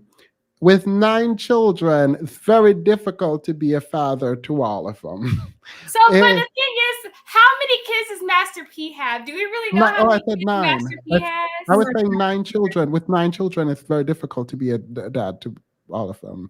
That's 6. how many kids Master P has. Yeah, so when we're thinking about Nick Cannon has 12 now, right? Okay, yeah. So wait right there then. So I didn't know that Master P had 9 kids. I hadn't done. How many are with his wife? How many are with his wife and lived in the same home as Nick Cannon's all across the country? Not the same. I don't know. I'm not gonna fake and act like I know. I don't know. I didn't even know Master P had 9 kids. Yeah, well, he has 9. Well, is it still 9? I think the last time I checked, he had 9. So that's what we're going with.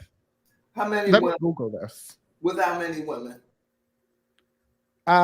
It says 9. 9 pops up. So yeah, I was right. Yeah. So what I was saying, you guys, what I was trying to say is that I didn't know how many kids Master P actually had. I assumed it was a lot. I didn't know it was 9. But what I will say is that Nick Cannon, with him having 12 right now, I can guarantee you in the future, some of his kids will come forward and say they feel the same way Lil Romeo does right now. Can I say Lil Romeo is being disrespectful as an adult? I have my gripes with my parents as an adult child, but I'm an adult, so I'm able to change my life in ways. But there are those foundational bricks that you have as a person that affect you into adulthood. And if you don't have those, it can affect you into adulthood, and they may feel like speaking out, and people may say, like, hey, you're an adult now and you should respect your parents. But we all have an opinion on what Nick Cannon is doing right now. It's very toxic. I don't know if everybody agrees with me on it, but I think it's very toxic that this man is cloaking cheating and making multiple families. Yeah, no, we agree. Polygamy. We I agree. think that's wrong. And so for me, I could definitely see, I don't know that Master P did the same exact thing Nick Cannon did, but for him to have 9 children, even though he didn't label it as polygamy, he was doing some of the same he type had of two. moves. Based on my last research, so this is all alleged, he had 7 with his wife and 2 outside of his wife. Is that correct? You guys can check me if I'm wrong. But I go just ahead. did a Google. They said he had 3 baby mamas. I don't know if Google is correct. Go ahead. No, Black Sheep, go ahead. I feel like I'm kind of ranting and raving at this point, because so your thing is that there are too many children. He cannot be a father to all of them, and so exactly. they're all going. I don't disagree with that. I don't, and I don't. I think that in the ways like a lot of people had, like my grandmother had 8 children, so like I know that woman couldn't raise all of them, but she tried her best. I think, and obviously some of them are going to grow up feeling neglected. Hopefully, with the information we have, we don't just have 1,000,001 kids, because we are not able to emotionally invest in each of them the way that they need to, that you need to. I said my grandmother, I think my great grandmother. I need to learn how to draw a family tree, but I think ultimately, if any of the other, and I'm biased on this too, I think I can have sympathy for Romeo, and I do. But the way he's attacking his dad seems odd. When you go after your father for posting something about a man passing, and you're saying he neglected, and it could be an emotional reaction to his sister passing, right? And that the dad wasn't there for her, even though we saw the dad try to pay for the daughter to go to rehab. I think saying, I hope that we're not blaming the passing away of a child on the parent when it comes to like overdose and drug usage, because I don't think it's fully fair to do that. Like I just don't. I don't think it's fair to do that. But I also don't think he was a great person and father. So it could be that he contributed highly to this. I think the way that you guys are saying, I don't know, I'm going to say you don't know. Not you specifically, but people don't know. I'm going to say this, and I could be wrong. I've been suicidal before, and I'm not going to say because of which parent, because that's unfair. In that moment, though, I would probably look back on it from heaven or hell and regret what I did. But it doesn't take away from the fact of why I did it. I'm not going to say that Master P is the cause of what happened, but a lot of the times, people who end up in these situations, who have these mental health problems because of what they lacked in their childhood, they would in their mind blame it on their parents. You know what I'm saying? And if you ask their therapist, if their therapist legally could divulge, they could probably say it may have had something to do with that. So, However, I mean, I'm not going to drag because you already brought it up, but one of the points of contention that I wrote down for Master P, I don't even use my notes generally, but one of the points is that this idea that high value men are going to exercise their option. I think hopefully we will the next stage of Black community development is the recognition that having a bunch of children all over the place because you have money is actually very harmful to these yes, kids. So yes, there's no pushback. Like the only pushback really, because it's not really a pushback, it's I think we have to be careful not to paint, and I try to not do this, to paint our color really what happens within their family dynamic, because we don't know. And so from my perspective, I'm just speaking from addressing what they put out there. Themis, can I add something? Because I actually think Yeah, something you said earlier is you can kind of, always come in. thank you. I think something you said earlier is kind of harmful. When you spoke about the nepotism and privilege that, and maybe I'm misspeaking, you can clarify.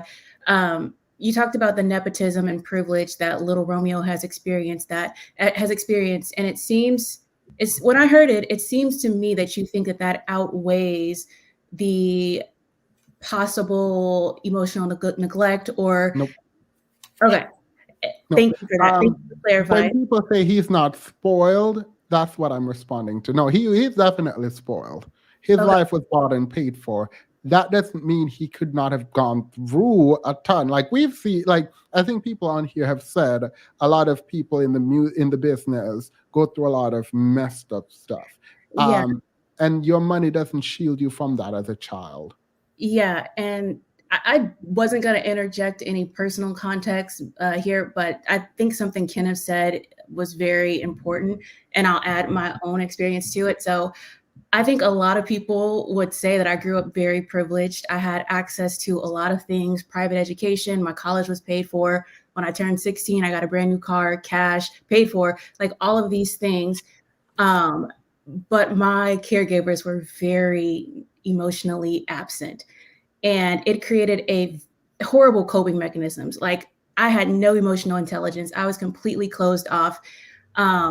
Did they provide me with a lot of things, a lot of access, a lot of opportunities? They are the reason why I have everything that I have now. They are the reason why I have all my education, advanced degrees, all of these things. However, that does not negate their failures to develop me in other ways. And for me, I think this is why the conversation triggered me a little bit when I saw Romeo speaking, is because a lot of what he was saying, I definitely related to from the outside. Yeah. From I think that's what happens to a lot of people with the Romeo situation. Like I think a lot of people just said, "Yeah, I have a narcissistic parent. I've experienced abuse in this way. I've experienced neglect in this way." And it's like, okay, that could be true, but Romeo is dragging his father for saying R.I.P. to someone who passed away. I feel like there is some incongruency here. so to The continue, parents may have chose the wrong way because can I? some parents only know to show love that way. It's giving you what they had. That's the equivalent. So they may have chose the wrong method in which to show it, but it didn't negate their intention and their love. That's just they didn't know how to. But I think a lot of times parents that don't come from a lot do that because they think that is the right way to do it, and their intentions are great. Yeah. No, I I agree just need with you. to Go ahead. finish the point, because the point was Romeo does sound like somebody who's been in therapy, but there are several steps in therapy. Like you don't jump into therapy one day and work through all of your trauma and learn how to change your patterns and learn how to control your nervous system. That doesn't happen. But by the language that he's using, I can tell he's at least had some access to therapy just based on some of the things he said in his post. I actually think he showed a lot of grace to his father. I do actually did. When I went back and read the post. However, I will say, and this is completely based on my personal opinion and what Kenneth was saying earlier, I've Wait, had wait. You don't think he was well, not gaslighting. He was attempting to trigger people, women specifically, with the poem. This is before the poem. I couldn't even Oh, get all right, through, all I right. couldn't even get through reading that poem. Yeah, I read the poem and I was like, you know what? You've tested the climate and you are intentionally doing this. I The could not poem is actually what read got me. through it. I actually could not even read. So I'm speaking without context of the poem. I'm speaking from everything that came before that. But I will say that when an adult child decides to detach from a dysfunctional family, it's very dysregulating. And I would not be surprised if his outburst was because he's having to learn how to exist outside of a given family structure that he's known his whole entire life. Most people will never have to form an identity outside of their given family. It's not natural. Like we're born and raised and we exist in families. We're born, we die. Like this is natural human behavior, right? And it seems to me that for the first time, and I remember how dysregulated I was to actually like be in the world, not speaking to your parents, not speaking to it's completely dysregulating. And so I give him grace for that reason, for saying these things publicly, because like I said before, I'm sure it was very cathartic for him to speak truth to power for the first time and say, look, this is who this man really is, and accept who his father really is. And so for that reason, I think that's why I gave him so much grace for doing it publicly. No.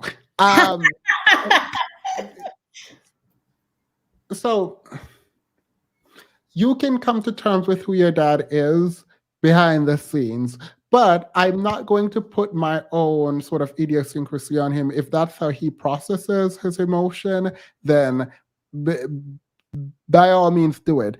I know if my child came online and did some foolishness like that, I would be big mad. Like I would be pissed that you would let me and what we have built, because apparently you've contributed to this, you would let it crumble because of what? Like, if we are detaching from toxic people, then we detach from toxic. Romeo, if you want to sue your dad, go sue your dad, right? Let that be the public statement. If you think your dad is toxic and a liar, detach from him and go your separate ways.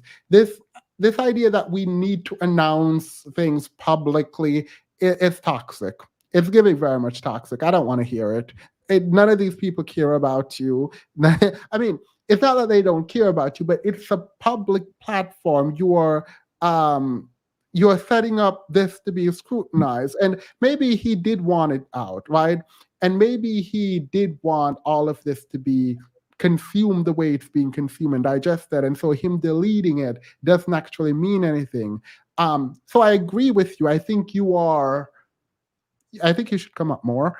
But I also think you're in tune with something that maybe I am overlooking in terms of the real emotional moment of detachment, right? And what that process could be. So I can accept that while saying it's toxic for you to be online dragging your father. And it's very strange to me, especially if in real life you can literally detach. I don't understand that, but I will continue. I disagree. People should express themselves however they want to. Nope. I don't think. Wait, let me read this before I go back to. Seems like a problematic view. Keeping things in the family and away from public eye seems like one of the main reasons abuse in the Black community goes unnoticed. No, I think you have a duty to report abuse. I think you have a duty wherever people behave in a way that is detrimental to you and other groups outside of you to report it. I don't think it is the same thing to say, you didn't care about my sister when she did what she did, but now you are saying RIP to someone. I think those are two very different things, right? And I don't think a person who lashes out in that way publicly is someone that I am going to fully be able to trust with their own ability to regulate their emotion. I think you need to learn to regulate your emotion. I don't think you need to, if you're going out deleting your post and going silent, I think you have an obligation to yourself and the people who follow you to not emotionally dump on them. You have to. It's very different. I am the first person to say call 911. I'm the first person to say blast this person and make sure that everyone knows. Like, I'm not about to say hide degeneracy, but that's different than outing someone who might not know how to be a good parent. Those are two very different things. I hope, but let me ask you, Natural, because you and I have been disagreeing up here for a bit. Um, do you understand the distinction I'm making? Like, does it feel like I'm saying cover up abuse? No. However, I think I agree with what's being said in the chat is that this is a mentality that has allowed dysfunction and abuse to persist in Black families. This idea of keep our dirty laundry in the house, we handle business at home, don't talk about it in the streets. I don't necessarily. Wait. See, that's the thing, though. We keep the wrong things at home, and we expose the wrong. Like, it feels like we're backwards. Because all day, every day, I don't post on Facebook, but like I see people go on Facebook and like he ain't this, he ain't that, or like um there is no looking back. I am done with these HOEs, and I'm like, these people are posting all these emotional outbursts out there, and then they're going back and doing what they say. Like, don't tell me publicly what you're not going to do and what you're about to do. Go do it, and we'll see. But what they should be posting is the uncle that's doing what the uncle does with the children. That's what you should be exposing. I feel like we're posting the wrong things. It feels like we're being very emotional on the internet about the wrong things. Like, and that's what I don't like that. Like, yeah. Can I say something? Yeah. Can I say something? So I agree with you on the one hand about posting emotional and private things. On the other hand, I'm appreciating that we're having this conversation because he did post it. That part. Wait, what? I didn't hear you. So what I'm calling attention to is the fact that he did post it is what's prompted us to have this conversation, and where we're having conversation about parenting, about family dynamics. That. So I'm saying, yeah. mm-hmm. Yeah, I mean, maybe that's a good thing, but that's tangential. It's not directly. I mean, it's the causal little link to it, but I think it's tangential. But I agree. So if someone, And you just said you think that you should post that Uncle Bob is molesting the people in the back. Is that what you just said? yes, post it. I think you should. And that's what I want to see. I want you to sit there. This though, how is that not equivalent to the same situation as opposed to?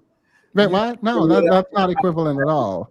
Like, the fact that you're asking me, I don't even like. I can explain it, but it feels like a bit disingenuous. One is a matter of opinion and personal experience with someone who might not know how to love you and care for you in the right way.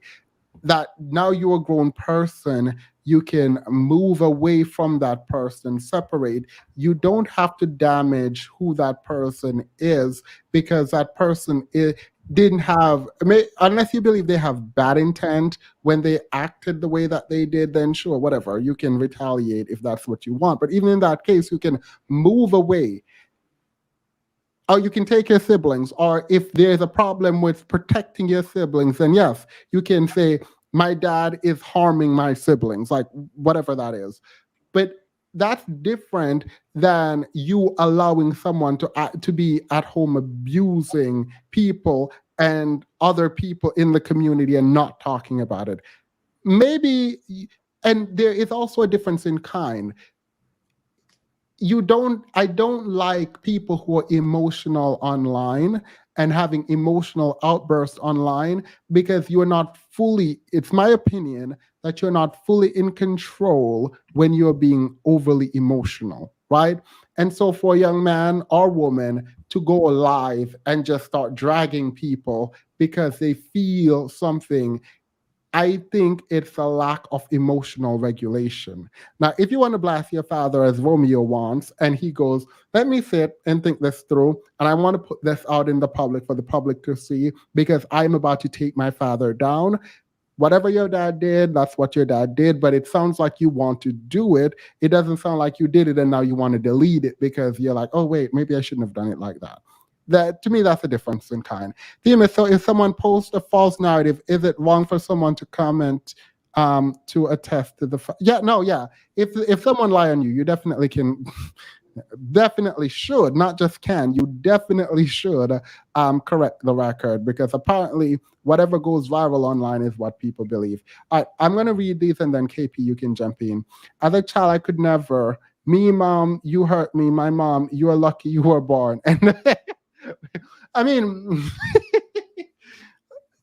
I don't know. I think if my child blasts me on social media, I think I might be done with my child. And I say they're not done, like I'll take care of them, but your family and the people closest to you have all the ammunition to destroy you.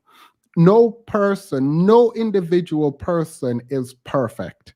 And I think a lot of us confide in the people around us.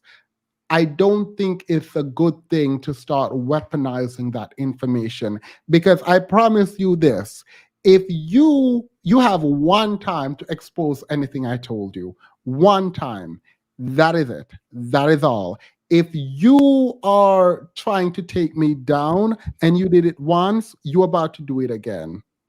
I'm not doing that. I will take care of you. I will give you what you need, but I think relationship requires trust. And there are some kinds of Mhm. trust that when broken, you can't repair it. And I don't mean only broken by the child. When the parent breaks this trust, the child is not going to trust the parent. And maybe that's the argument about why Romeo is reacting the way that he is. That's fear. That's a fear argument.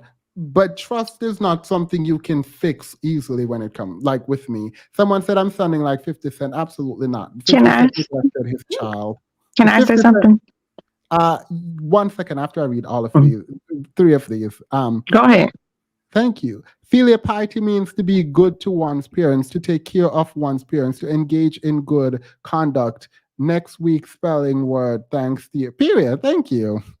Um, Can I Career just Pink Meat also says, point of information, parents are only legally have to put away 15% of what a child makes. That's what the law demands. So you can work and end up broke. Oh, that's sad. Thank you.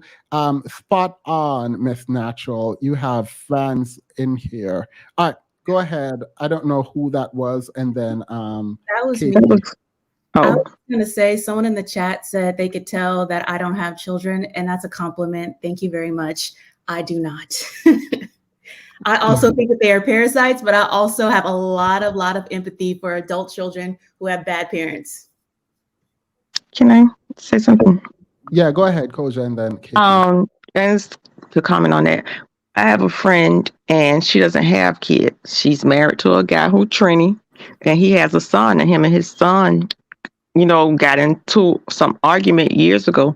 She still doesn't forgive him, but he's forgiven his son because it's his son. She still holds a grudge. It's probably been 10 years. And I was like, they're your kids. You argue with them and you may get into it, but you will move back to forgiving them. For the most part, unless they like try to take a gun and shoot you.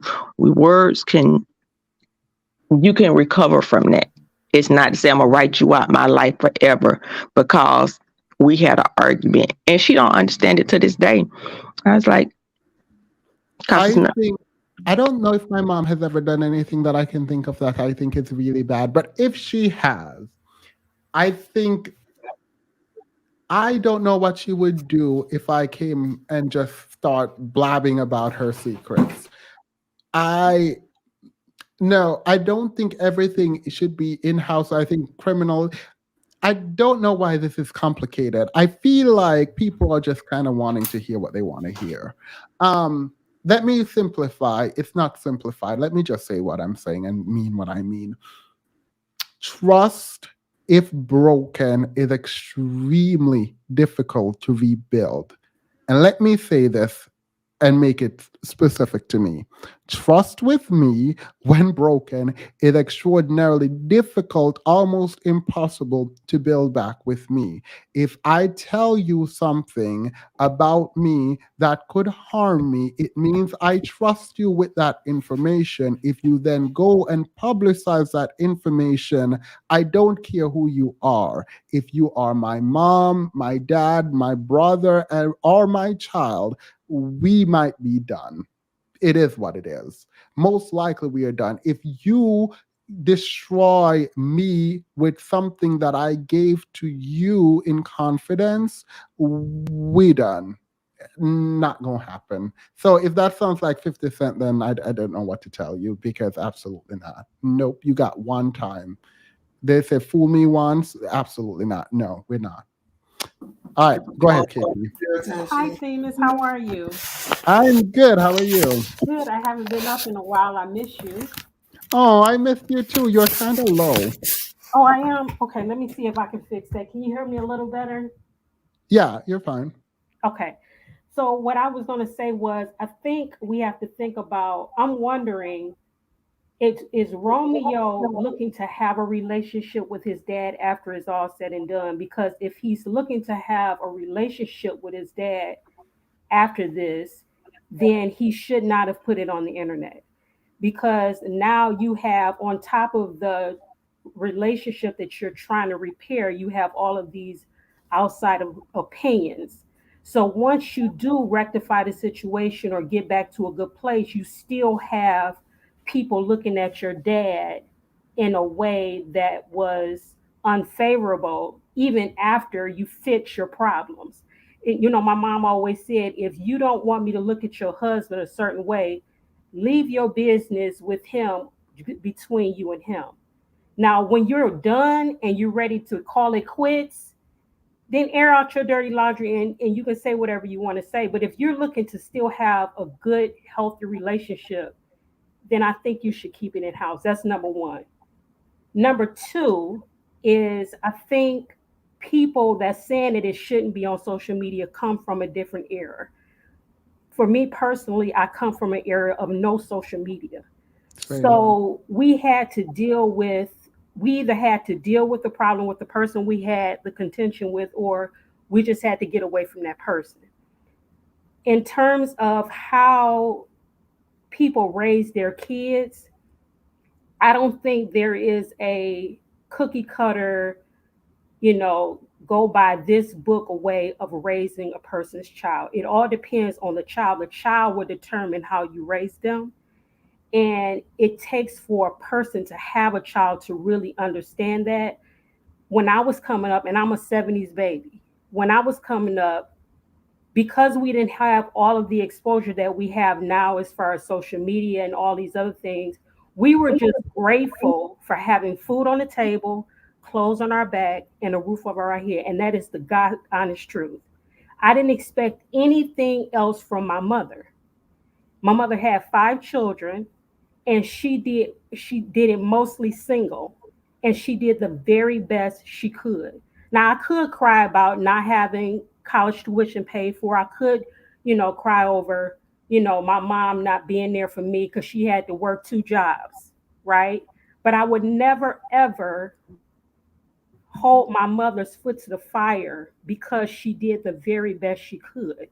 Whatever problems that I have with my mother, I deal with them as an adult with my therapist. And I love my mother from the place that she was able to love me from. Because back in the day, I've never heard my mother say, I love you. Never. But I knew that she loved me because of the things that she did for me. She provided for me. Me either. And I'm sorry. I don't know who that was, but KP, go ahead. So I guess all I'm saying, I can see it for, if Romeo is owed money, he needs to be given his money, period, point Yeah. blank. But if it's a matter of what he think Master P didn't do as a father, and he could have been there for us more, blah blah. That's something that every person can possibly say about their parent because it's relative, right? Everybody may think, oh, my mother did get me a car at my 16th birthday, so now I'm mad at her because I seen my friend get a car at 16, so now I could be mad at my mom because she didn't give me a car. Everybody can pick something to be mad at their parent for, right? I guess what I'm looking at it as every parent, and I love when people say, well, kids weren't asked to be brought here. None of us was be asked to be brought here. Everybody suffers from the last generation's mistakes, right?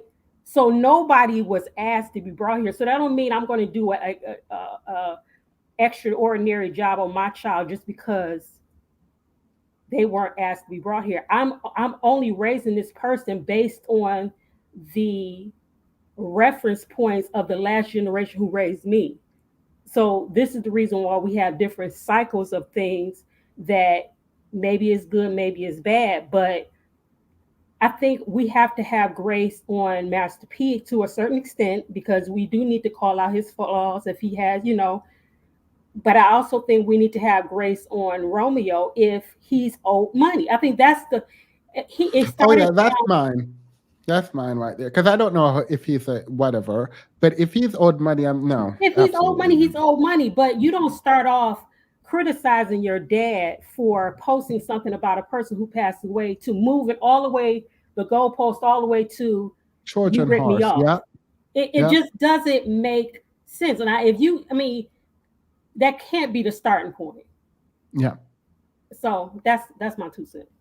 That's why literally I have the smoke for Master P, but that's like the problem. Like you can't just show, you can't say, oh, you posted this person that passing, and then money. Like what? You were spoiled. We're not going. If someone said you were spoiled in the comments and you got mad and say he didn't do this and blah blah blah and he owes you money, I'm gonna have a problem because you were spoiled. Like we're not even gonna go there. So you don't even know your own privilege. And so I don't like that. If he owes you money, go online if you need to and drag him. Go sue him if you need. I don't know. But don't use someone passing and him paying tribute in some ways to this person as your moment. Like, no, no, no. Exactly. And you know what? One other thing, Wait, when before we you were do, oh, go growing ahead. up back in the 70s and 80s, we didn't have access, or I didn't even hear the thought of therapy. I didn't hear the thought of mental health and all of that. So we had to deal with our insecurities, our problems, our past traumas, our father and mother issues in a way that this generation has so much privilege. And if you need, to me, if you had trauma in your childhood or whatever, I think it is more productive to seek therapy, to take care of your mental health, and know it is one thing if your parent was just an outright abuser, they sold you for drugs, all of that. But if you know that your parents' intentions, like if they did one thing, they could have did another, but they just did the wrong, they did what they thought was best, right? Just like I said in the comments, people normally give you the love language that they want to receive, not necessarily what you're seeking for, right? So if I'm a gift giver and I love to receive, no, if I love to receive gifts, that's normally what I give, right? Yeah, It takes for me to learn the person. And a lot of times this type of verbiage and terminology is not even in the Black community in terms of us learning that. You have to learn the person, you have to learn your children to know exactly. And because we're in a hustle bustle, trying to put food on the table, working several jobs, just trying to live and survive, we don't have the privilege to take that time to learn our kids in that way. And I'm not saying that's a bad thing, good thing. It's just what it is, right? yeah. Wait, Master P posted a response for the next 2 boxes. the cereal he was promoting. Like he could, He killed he me with should that. be getting the side eye, same as Romeo. Yeah, he should be getting the side eye, but not for this. I actually, so there are two things. I agree with Master P when he dragged the blogs, but I also disagreed with him. Because, but for your child coming out, like, go ahead and drag your child, period. But you can't blame the blogs for posting the drama that your child is dragging you and you posted something that could seem like you're responding, right? So I agree with him on like, there's too much negativity being promoted, but like you can't be mad at the blogs for doing their job. So period. The box of cereal. So I didn't see a problem with it because let me play what he said, and then I'll explain why there was not a problem with it. Um,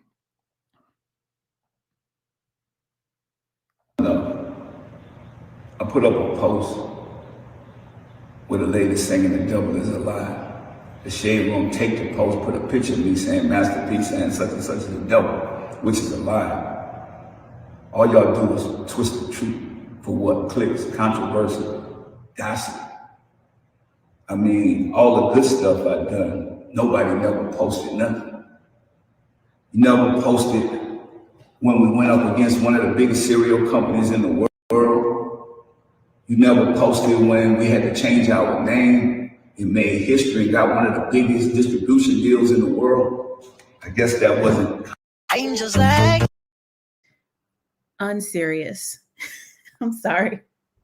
Unserious. I think that's I didn't see a problem with this, and the reason I didn't see a problem with this is that he's right, and I don't think so. It was a promotion, but he he was making the argument that y'all don't post the things our win as a community, he's claiming, but girl, no. And you guys only posted negativity. We won a distribution deal and we had to change our name and we fought and we won regarding the cereal. And so here, here is a cereal that we are now selling. And so, like, I understand he was reacting to the shade room and saying, look, y'all are wrong. Y'all should be posting about my cereal and how we fought and won about our cereal. He wasn't speaking to Romeo. So I think, okay, like we can talk about the cereal and whether or not people are going to be taking that cereal. That But man like, was multitasking. but don't drag him for responding to the situation with the cereal. Like I'm so mad at you, Themis, right now. No, I'm lying. laughing because I'm kind of uncomfortable. I'm dead serious. But he's lying. He's lying. He's wait, no. He has Well, always been held up in the Black community. yeah. So, but when look, if I'm responding to Shade Room, I'm going to promote something. If Shade Room is dragging me, I'm gonna tell them what to drag me about, and I'm gonna promote. I'm gonna find something to promote. Now, if I'm responding to my child, then no, I'm not gonna be. No, that's not a no. But if the Shade Room lied on me, and their now eyes are on me because of the Shade Room, yeah, I'm gonna be posting something. I don't see a problem with this. I see a problem with the cereal, but I don't see a problem with him promoting the cereal. Like he was chastising black people for not buying his shoe, and I looked at his shoe and I was like, "Girl, we probably didn't buy it because they look like that." But doesn't it sound like he's taking it and using it as a photo op? yeah, he is. No, it doesn't sound like he So is. that his son's gripe is that image is more important, business is more important Oh, to that image doesn't look good to than their him. family. Then doesn't it seem like this exacerbates that same sentiment? Because he was not speaking to his son. He was saying he does not want to respond to his son on social media. He was responding to the Shade Room and saying, "Why are y'all not promoting positive things that I like?" You guys can disagree with that. So No, it's he's fine. like doing that's a something, but it's still It's Look, in that situation, because that situation is what's bringing him into the spotlight right now. yeah, and it did in the worst way possible because he's talking to the shade room and his son is responding to him. And so now he has to respond to his son. To be clear, I would not be responding to my child online. If my child comes out and start doing acting, I hope, please, please do not give me a bad. I don't know if I can do it. Like Not I a can, bad like I know you guys are child. sympathizing. I know you guys are sympathizing with Romeo, and like I am not. Themis is going to perish on this hill. He is. I'm going to because all I see is me having a child and he goes online. Like, if we have a problem, if I do something bad and against the law or whatever, then sure. But if you are critiquing my parenting and it's not, you're not saying I've abused you or like harmed you specifically, or like, you can't, I don't know if you can blame him for the daughter. Like, I don't know. So we don't know. But it feels odd to me that you're trying to ear out the family business in the specific way of your parenting to the public, unless you have a call for the public to do something.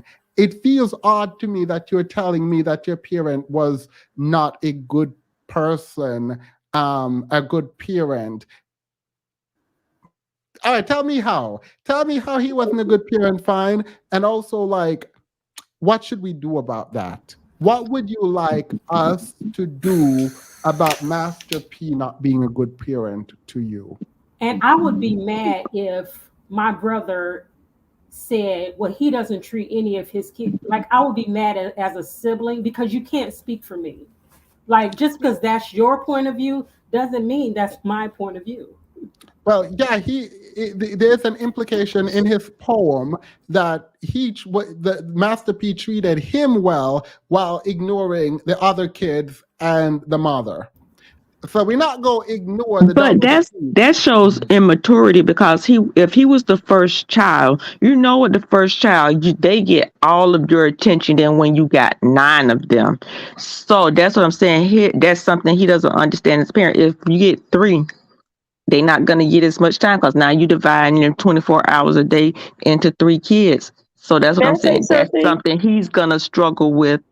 If he has more kids, he has 2 now. So, you know, it happens. But I'm going to Wait, go ahead and tap out things. I got to be to work at 5:00. But oh, I I see. think Master P is trying to set an example of staying away from the entertainment business, going into a different lane, trying to be businessman. I haven't really seen him doing the music thing and stuff.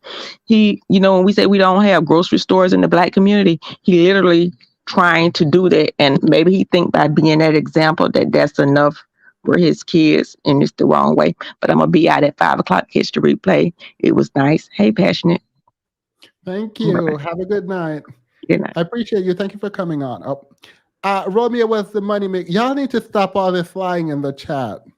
Y'all need to stop this lying in the chat. This is not okay. These are alternative facts. We need to see the receipts. Romeo was in 30 movies. That's a lot over the span of 20 years. I'll just say that. Look, I'm gonna need to see some checks. Can I I? need to see some. Go ahead, LB. Okay. So, in like listening to this whole situation, disclaimer, I do think that Romeo was at least like in part wrong at minimum. But listening to the whole thing, I look at parents and I'm like, so I really don't appreciate the idea of they did the best with what they had, because I do understand that to an extent. But I also think that as adults in general, we have a responsibility to see what our strong and weak points are. And if we're not able to see them ourselves, we should also be like seeking feedback from people we trust to get constructive criticism so we can continue to grow. And especially if we have a child that is going to be learning from us and learning how to operate in life, learning how to grow, then we need to model that. So we need to be consistently seeking feedback and making improvements where necessary. Like for, and this is an anecdotal example, but with my mother, she didn't. Wait, let me pause you. I'm gonna put a pin right there. You better not be dragging Mama LB. You No, I'm better not. not be I'm not dragging Mama dragging Mama LB. LB. How you All feeling? right. Okay, so I am dragging Grandma LB. No, I'm just kidding. But so my mom and her mom, they didn't have the relationship she wanted to have with her daughter. That's what I'll say about that. And what my mom did as a result of that is she sought out mother figures that she felt were good examples, and she did research on how to raise children. Of course, you can't learn how to raise a child in a book, but she looked at these are the places where I think I may be lacking because I didn't have that myself. And I'm going to seek out people who can help me fill those gaps so that I could raise my daughter differently and better. And so that I can appreciate. To just say, like, well, like when I look at my father, to look at him, he had a family that very much like just gave him money and no like emotional support or anything. And so he gives me and my siblings money and no emotional support or anything. And he did, quote, the best with what he could. Now, do I hold it against him? No, because I understand where he's coming from.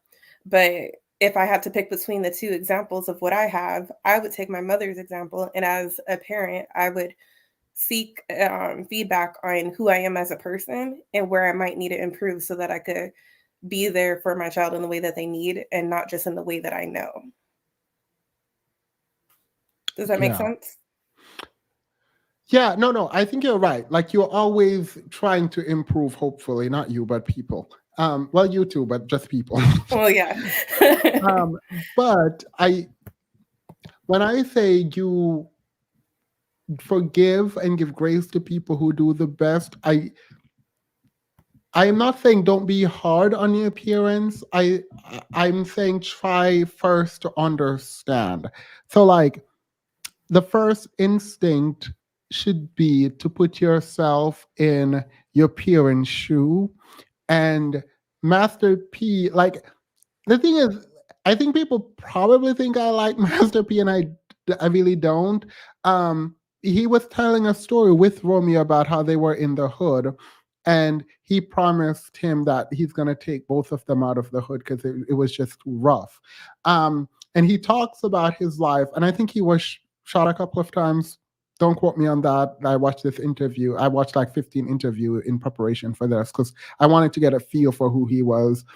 And as he was talking, I realized that like this is a person who is going to sell you something. He is going to fight tooth and nail because he is trying to be somebody. And he is somebody already. Like Master P, apparently, I don't know who a Master P is, but apparently he's like a really big somebody. And so it looks like someone who is going to claw his way to where he thinks he needs to be. And I don't know that I think that's bad, but obviously, if there's neglect on the way there, then yes. It just feels odd that this is coming from Romeo. Um, and so Romeo response to his dad seems a bit out of place. And when I say give grace, it's only, we don't know about Romeo, but I'm saying it's only to people who are like, are trying. And I think I think it would be a harmful message to not point this out. Like, parents are not that great because parents don't have a manual, and they're going to harm you and they're going to hurt you. But I think this is one of the few times where like intent does matter. Impact matters because ultimately you're the one who's suffering, right? Like it is what it is. But intent also matters because we don't know what we're doing. Like we literally don't know what we're doing. And I say this because I'm someone who is trying to become a parent in like the future, the very near future, and I'm fearful that I'm about to get it wrong. And they're gonna hold it against me, and maybe they should. but like it's not going to be me getting it wrong because, and this is me projecting, it's not getting me getting wrong because I don't want to get it right. It's because I don't know what I'm doing. And I think a lot of people don't know what they're doing. And I don't, someone just wrote that he drove his daughter to the S word. And I think that is such an unfair statement to make. Like, that is such an unfair statement to make because we don't know what caused the daughter to do what she did. Um, and I've seen, not seen, I've heard about good parents, or maybe they weren't, whose children went and did something similar. So I don't know how much condemnation I should place on the dad because the daughter did that. I don't know. I think we're not very forgiving of parents, and the parents who is there, who is trying, and you can tell they're sincere in their try. I think we have to give a lot of grace for them because, like, they don't know what they're doing, and particularly people like Master P, girl. Go ahead. I mean, I don't know. I don't know what I'm talking about. Go ahead. Can I say something?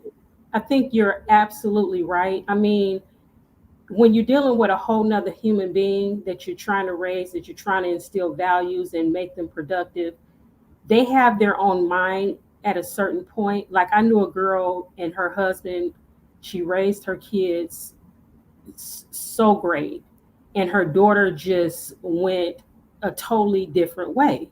She had her own mind, she had her boyfriend, and I would say, as a parent, your rearing is only a small percentage of the whole human being that you're raising. A lot of times their influences from the outside of your house has more impact on them than the rearing of the parent.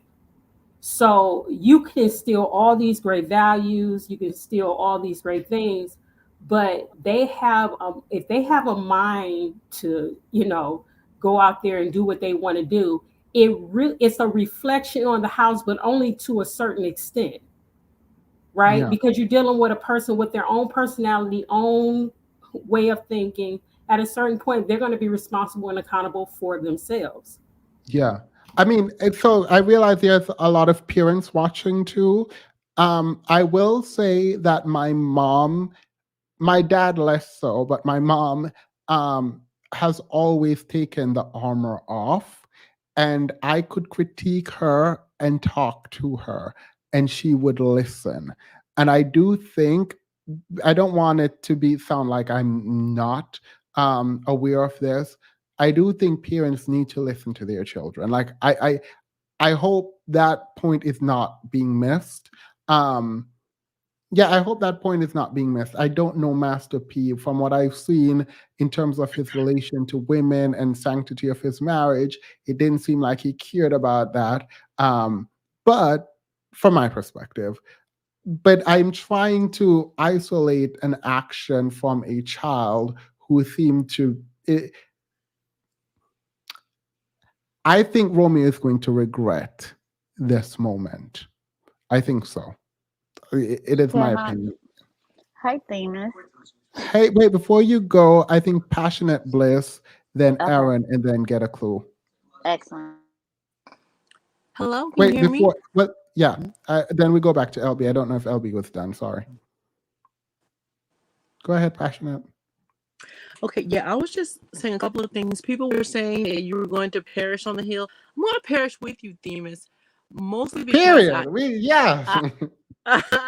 mostly because I am a parent. I'm 50 years old. I have 2 adult children who are in their 20s. I wish they would come at me on social media about anything I did wrong. Because the thing of it is that we don't get a manual, we don't get a class, we don't get a certificate. All we do is the best we can. And I had my kids when I was 22 and 28. I sacrificed my 20s. I could have been partying. My friends were partying, and I was not. I sacrificed my 30s. I put the 2 of them through college by myself as a single mom, because we know black men don't stick around. But that's a side note. But the thing is that, I wish they would. But the thing is that my kids, because I was so present, I didn't date. I didn't bring men around them. I was so present as a parent because I went through college.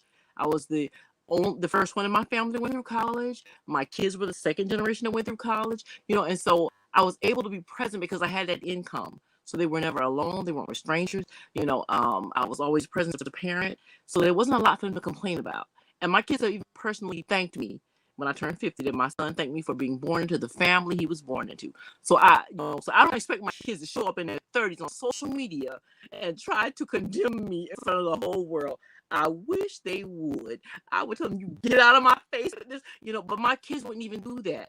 But the thing is that, Master P, he has come from a time where he was in the ghetto.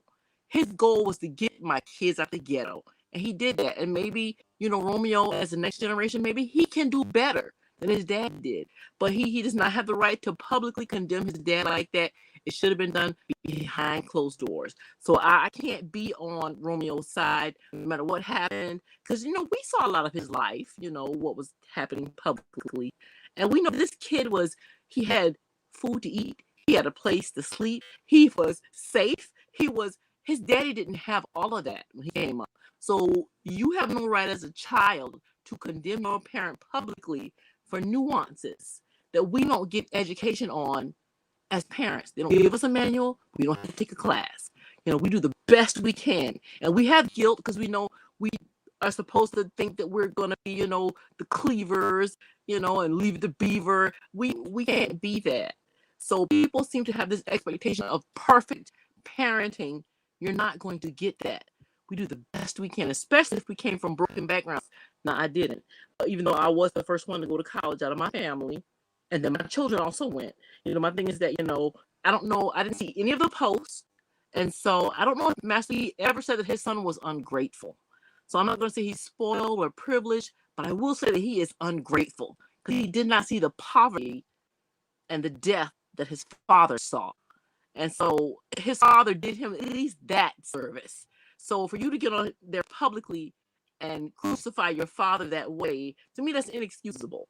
That should have been done behind closed doors. And I wish my kids would. First of all, my kids would not do that. They would come to me and say, I got this issue with you, behind closed doors. They wouldn't do that publicly, but I'm from another generation. They know I might not see it if they put it on social media. And so, that might not be the route they go. But these kids these days, they put everything on social media. They killing people My on thing social is, media. your platform is big enough to come to have an impact on your family's business. And when you're doing it, I'm not going to say don't do it. What I'm going to say is when you do it, make sure you are aware of what you are doing. Because if you're not, and then things start crumbling, like maybe it's a facade and your dad doesn't really have money and like all of this, and you break down the imagery and then he really don't have any connection now and then you guys don't have any access. I hope you understand the repercussion of that. And if you don't, it might just be emotional. And so I am like I'm not worried. I don't really care about it. Like I kind of don't care. I care about the implication and the fact that we are willing to defend the behavior because we want to engage in it or we can identify with it. I hope we don't identify with like publicly dragging our family when we are upset and then we calm down and then we go back to our families and we are okay with our families. Right. That is toxic. So Right. let me say this. My conclusion on this part is if you actually believe this and this is the hill you're going to die on, Romeo, then period. If you go back to your dad and make up, know that this was a terrible move on your part. And Right. also, don't do it again unless you're willing to go the extra mile. I think emotions are valid and they're important. So his emotions aren't no, they're valid. What you do with your emotion is important. You don't get to this is the thing. I am not saying don't feel your emotions, feel them, but you don't have to be destructive in the way that you express your emotion. Right. I I saw don't know down. the ins and outs, but I know if you, Romeo, wants to destroy your father because you think he's bad, then period, you're on the right track. But if you don't and you're just having an emotional moment now, I have a problem with that. Your Right, emotional moment should not come at the cost of the people around you who you love. That's not right. okay. So And if I you think actually, Mhm. my comment is if you actually want people to know and you want to attack, then you did it. Congrats. If you're planning to make up with your father, or if you're not planning, but you ultimately make up with your father and you come back to attempt to retract anything or do that, know that we now see you and you seem, for me, you seem emotionally unhinged. Right. And I think that, and I see that he took it down. So I feel like it was an emotional moment, a reaction from a generation of children who put everything on social media. And I feel Yeah, like he probably regrets it. He took it down for that reason. And so I feel like, so I kind of want to give him grace as well as give his father grace. Because I feel like this is a generation, they put everything out there, then they regret it and they take it back. When you really should have picked up the phone and called your dad and just went off, or whatever. Because people can take a lot behind the scenes that they're not willing to take out in the front. And so I feel like that was yeah. the wrong route for him to go. Yeah, and I'm not Especially as protecting far as him. If he is a scammer, if he is all these things, drag him publicly. Be sure that's what you want to do. This is why I'm saying don't be emotional in your doing it. Be thoughtful and do it. Do it. right. Okay, what I will say is it's different if you never talk to your parent about the problem, but then blast them on social media. If it's a recurring problem that they're ignoring, then look, I would Yeah. much rather detach. Like the thing is, once I make something public in my mind, I now have to stand by it. I'm not about to have people guessing back and forth. If I say it publicly, I'm going to try to commit to that thing. And if someone came online and said, I don't like Timo Santos, I hate him, he's the worst, blah blah blah. No, that person I will never be in one accord. Like even if we ever talk, I will never trust that person because if you're putting things out there, if you don't stand by it, I will make you stand by it if it relates to me. So you guys can play around with this. Oh, he was upset. She was upset when they said this online. No, you said it online. You meant it. I don't care if Mhm. you meant it or not. You meant it to me. No, Mhm. I'm not playing those games. Like Mhm. we're not going back and forth. I am not in a toxic relationship. I'm not in a toxic friendship. And no, what you do online, you have made it permanent. Once you start telling your business to everyone, you make it permanent. So this is why I think it's important that you do make it permanent when people are abusers, when people are Right. acting in a way that is detrimental to other people. Yeah, publish that because everyone needs to do it. You need to make that, you need a public record. As soon as you start making public records on me, I start taking note. Like I'm taking note. Who did that? Who said what? No, yeah, we're not doing that. No. And I Yeah. do think there's a part of it that is a problem. It's this idea of a stiff upper lip. And like there is a toxic element to this. And I work my hardest to try to not hide everything and whatever. I think you should expose people, but know who you're exposing, be thoughtful about it, and not just do it out of emotion. Because as soon as those emotions calm down and you get back to your equilibrium, you are going to want to fix something that you threw a bomb in. Like, no, don't do that. Don't do that. Aaron, who was it? I think it was Aaron, right? And then get a clue. Hey, Themis, hey everyone, can you guys hear me all right? Yes. Okay, awesome. So I'll start this off. I do think that Romeo was in the wrong for putting it on social media. He's not wrong necessarily for how he's feeling or for what he's gone through. He's wrong for putting it to the public. With that being said, and I want to make it clear, I'm not necessarily on Master P's side either. I will appreciate that it is creating this conversation because obviously I'm not in their household and I don't have the same situation. However, I did grow up with a father who came from poverty, grew up in the hood, and as a result of that, developed a thick skin. father was very unemotional growing up. You know what I'm saying? And it was very hard to speak to him. Still is as an adult. So you see the generation and what happens when you are raised on survival, you know. And it's difficult because for me, I think that we can show our parents grace, but at what point, you know, is it okay? How do we make our relationship better as a father and son or parent and child? You know, how do we make that better? You know, unfortunately, my father is the type, if we were to say, hey, we should go to therapy and fix it, I'm all right. I don't need to go to therapy. You don't want the problem. You see what I'm saying?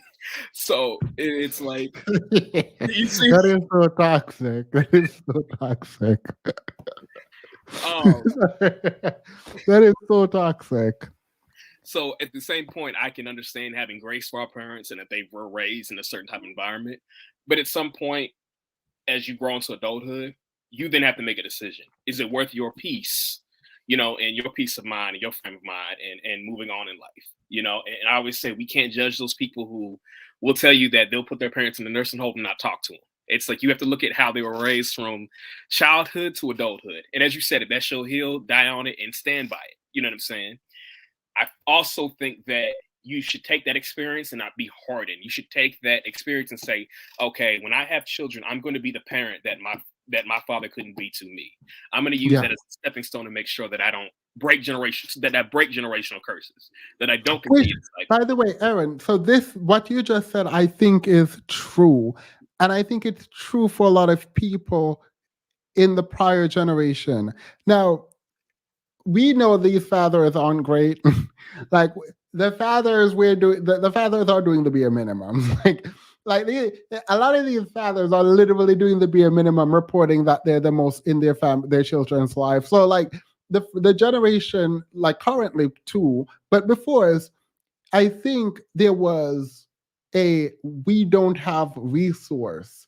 And so a lot of these men who wanted to be good fathers or wanted to be seen as good fathers, they thought being good fathers meant that they were providing. You have a roof right? over your head. You have food in the fridge. You know, bills are taken care of. But I'm not knocking that. I think that's the first step. Yeah. I think now we can say, okay, well, we should be providing both financially and emotionally.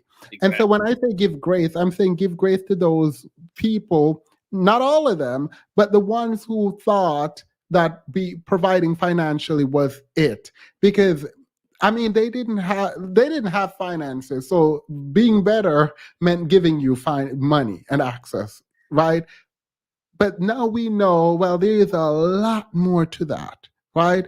And they didn't know. I don't know if this is true, but I don't think Master P knew about being emotional with his children and letting them talk about their feelings and hugging your child, boy and girl, to make them feel that kind of contact and love and care. Maybe he did, but in my mind, he doesn't. That's definitely a vibe that I got from him, and I think it's also when he did a response video. I think he deleted it or may have taken it down. He did a response video where he was speaking to his son Romeo, and he said,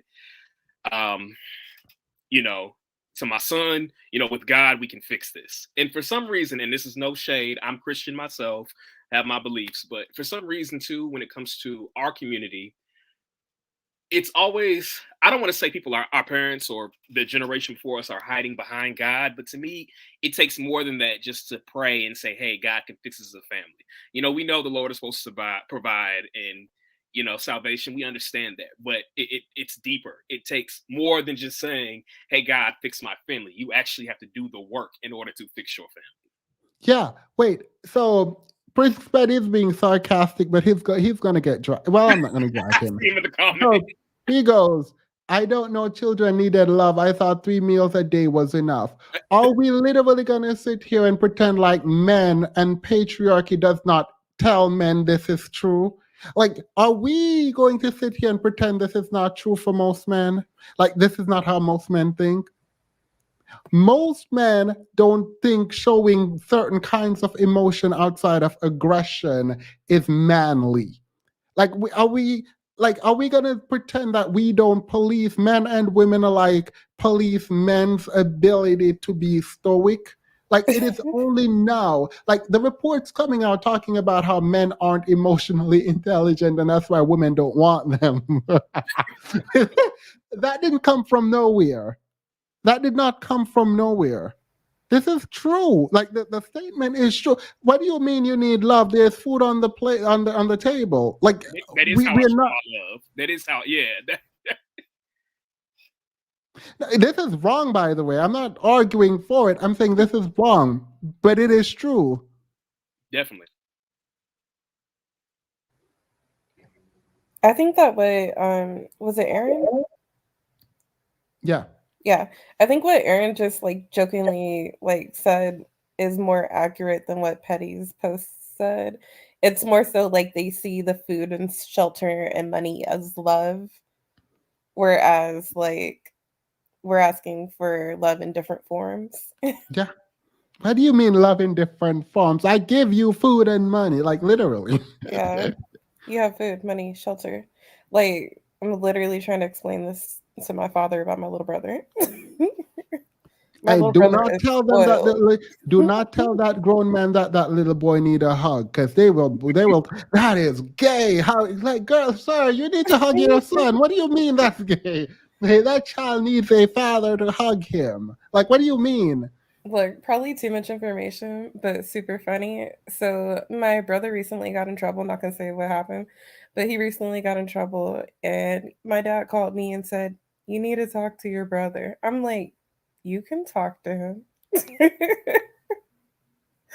and I'm just like, "How does that not make sense?" Esteem is giving Master P a lot of grace because he come off humble and emotional in his. No, God, no. Master P is no. All right, so. It's not Master P that I'm defending. I am annoyed with Romeo's approach to Master P. That's what. Like, stop putting your stuff online unless you're gonna stand in it. Don't be out here deleting what you put. Stand in it. I was gonna say be a man, but that is so toxic. Themis, can I ask a question to the parents on the panel, please? Yes, you may. Not the children up here are mad and the parent. This is a generational war. I realize, and I'm on the in between. I don't know how I ended up in between. No, it's Go most ahead. definitely not a war. I definitely want some more context, especially when passionates begin to speak, because and I'm saying this because I think it adds context to what you're saying. You are the same age, around the same age as Master P. You started having children around the same age as him. So like, early 20s. And so I want you all's perspective on how you would have responded if I know you said your kids would never, they better think twice. But if your kids did come online to air out some grievance they had against you, how would you all respond to that? Before you respond, their kids are their retirement plans. Okay, I might be a bit out of my depth here, actually, because yes, you just. I believe you should. So y'all just want to be parasites. Y'all just want to be parasites and just take and take and take and not give back. Yes, my children are my retirement plan, and I am my mom's retirement plan. My goal in life is to make sure my mom doesn't have to work, and my dad, I can give him some when he needs. But that is my life. Like yes. What? I don't understand this. I don't. I think I'm just probably culturally, maybe I. Wait, there's me playing in someone's background. I don't know who that is. No, my child is not my retirement plan. That's what my mom says. But no, I am my mom's retirement plan. Like, hopefully, she does have a retirement plan. Like, I mean, she does. So, like, actually, she has finance. But I believe I am supposed to take care of my parents. Like, it is my responsibility to take care of my parents. Like, I need to do well in life because I have a generation after me and the generation before me to take care of. Like, yes, Don't let they would nobody not. guilt you out of that, Themis. Don't let Oh, no nobody one. guilt you I out of that. promise, no one. No one can change my mind on that. Like, absolute. Like, I look forward to my mom living with me and me taking care of her. Like, what? No, what? That's why I say all of this is relative, because what is good for one person, it can be not good for another person, and what's not good for one person can be a good for the other. So Someone said no nursing home for them. Wait, oh, we need a well, this is a whole different stream. We are planning this stream for 2023. It might be one of the first streams we do because we need to figure out what the roles and responsibility are. Now, obviously, if your parents were terrible to you, then period. But But but Demon, I am I so just want okay. to say, Wait, I are just want to y'all say, as a not your nurse, parents' retirement plans? Like, aren't people no, thinking like, oh, how am I I, going to take care of my as a parents when nurse, they're older? no, as a nurse that works in long-term care, I want to say, if you get long-term care insurance and you pay for it, then they will pay for your parents to either go to a nursing home, a nice one, or they will either pay for a caregiver to come into your parents' home to care for them. You don't have to be your parents' retirement plan. You just get long-term care health insurance, and they will pay for your Girl, if parent to I be put my wherever mom they in want a to be. nursing home, the sky will open and I will be electrocuted with a Correct. I lightning bolt. promised both my parents they will die at home in their beds where they want to be, and that's fine. But long-term insurance healthcare will pay for that. They will pay for a caregiver to come to your home every day, take care of your parents. So just invest in long-term healthcare insurance, and you don't have to be their retirement plan. I told my mom she can have the guest house. No, like no, so obviously, if I might me, hopefully there are gonna be nurses around to help. But she gonna be here. She probably want to stay in her own home. But like, all right, we. Anywho, let's continue because you asked your question. I'm gonna have passionate respond, and then we go to get a clue. The question was, if this was your child and she did this, what are you doing, Romeo, with your child, and he came up and said this? What would you do? Well, I have a daughter that's 25 and a son that's 21. Neither one of them would do this, actually. Our communication lines are very open. I would call my kid up and say, "What is this? What are you doing?" And so there would be a really heavy dialogue about it, because we're not a family that does that. These kids were, somebody was there with them. They were not neglected or abused or abandoned. I would get on the phone and call my kid up. And I wonder what the communication is like with Master P and his son, that his son can call him and say, "Why are you talking about this guy and you didn't talk about my sister?" I don't know what their communication is like, that they couldn't have done that.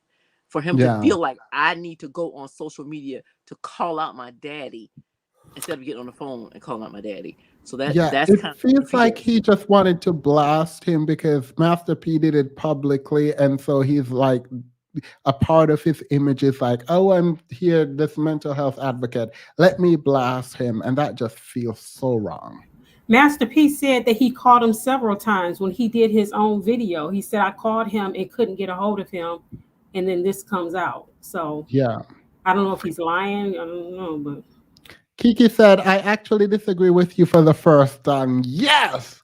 I don't agree with community's obsession with public humiliation, but we don't choose to be born, but people choose to become parents. Well, I mean, it sounds like you're saying then don't choose to be parents. And I want to be a parent, but like I want to be a parent to a good child. And you don't decide how the child turns out.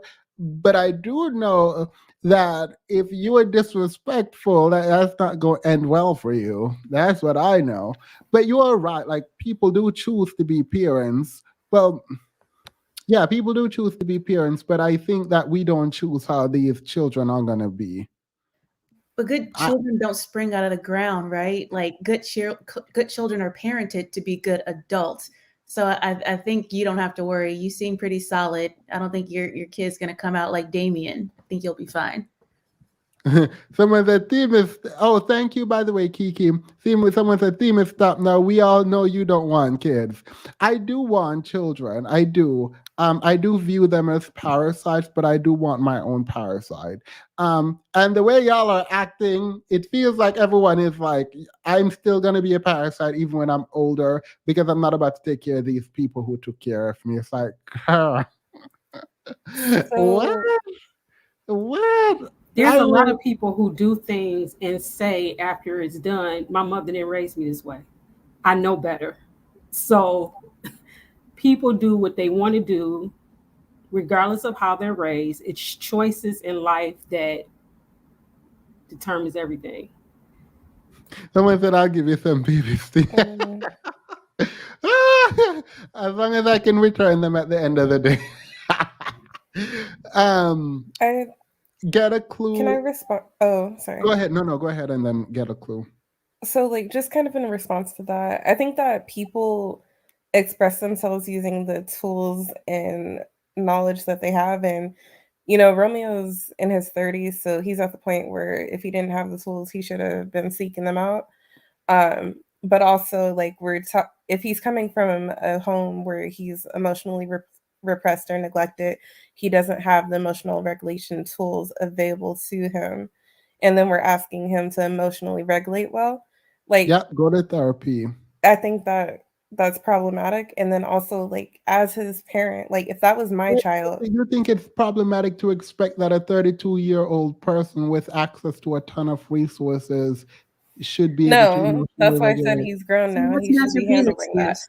But I think to just be, yeah, no, all of them. They're all grown. They need to handle that.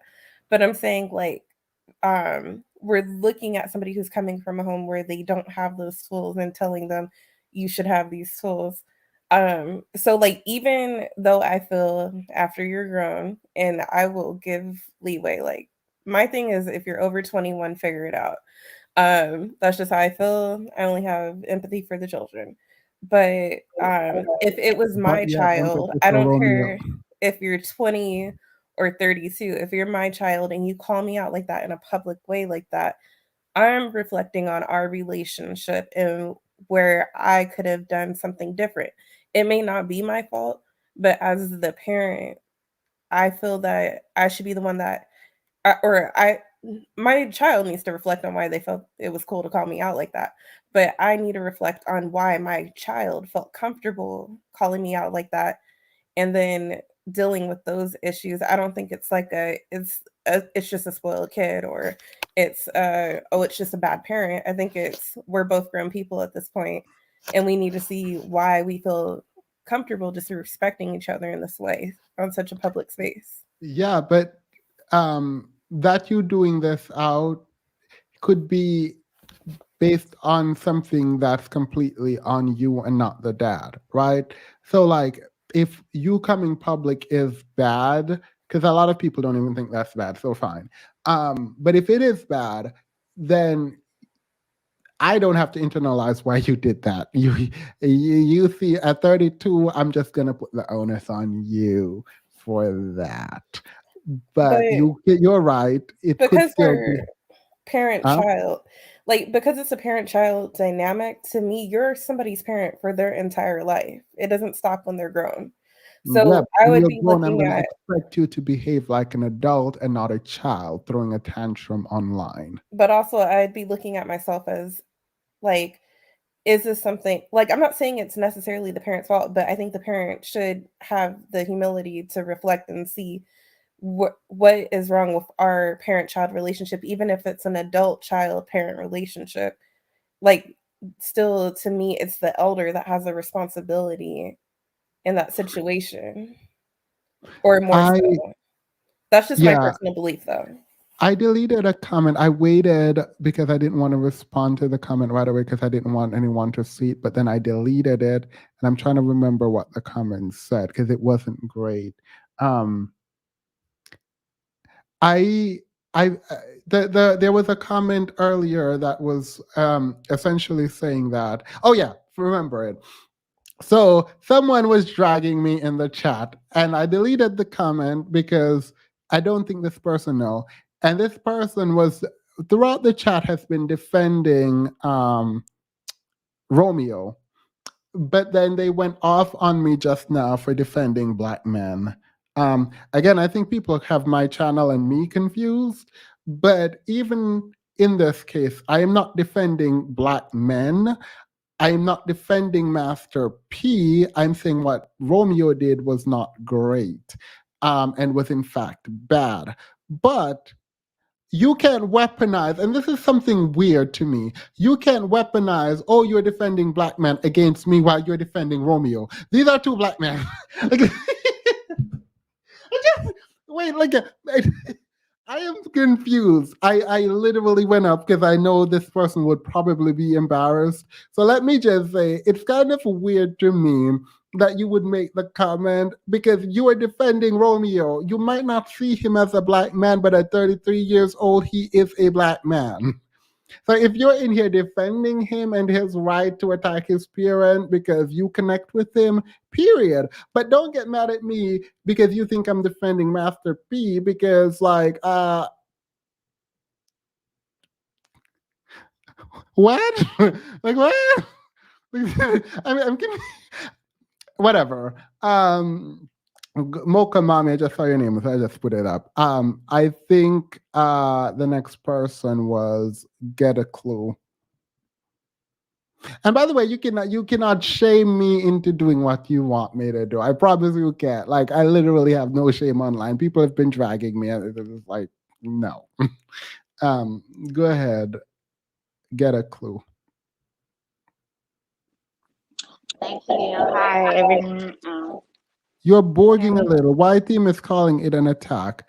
I call it I don't know if you're talking about the comment. The comment is an attack. It's an underhanded attack because it's saying I am defending black men, and it's while the other person is defending Romeo. So it's an attack because the only reason you're pointing out me defending a quote unquote black man is because you think I think black men are bad. And so me defending them is a bad thing, while you are also defending a black man, i.e., Romeo. And so, yes, it is an attack.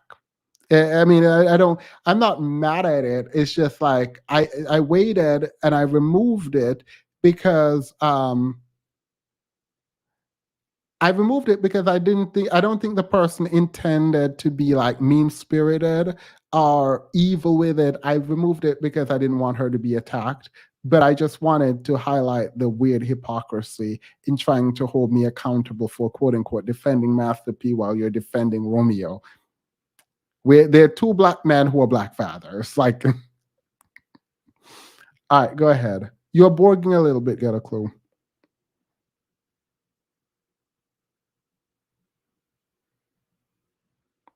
We can't hear you.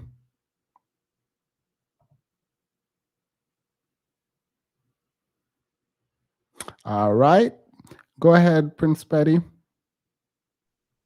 Came up here to defend myself. I heard people were talking smack while I was gone. All right, defend yourself. Y'all need to have more sympathy for the child. I think y'all have too much sympathy for the parent. Y'all up here talking about, oh, my kids are gonna take care of me when I'm old. We need to have sympathy for Master P. Parents don't know what they're doing. You got to give them grace. Nah, we got to give the child grace, and we should give the parent none. That's just how it is. Period. Was that it? Yep, that's all.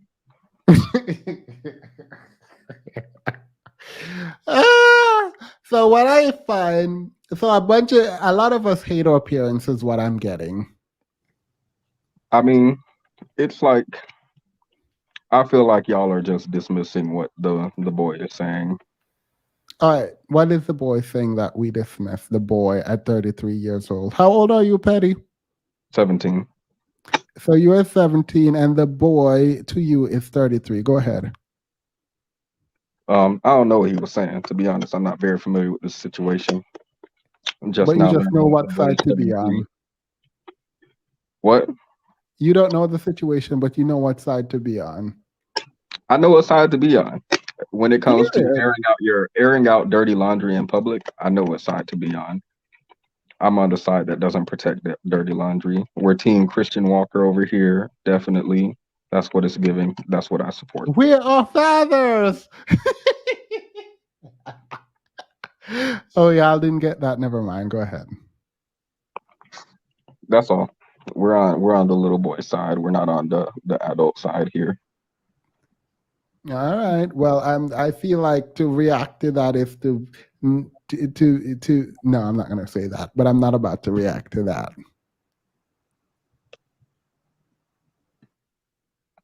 All right. Anything else?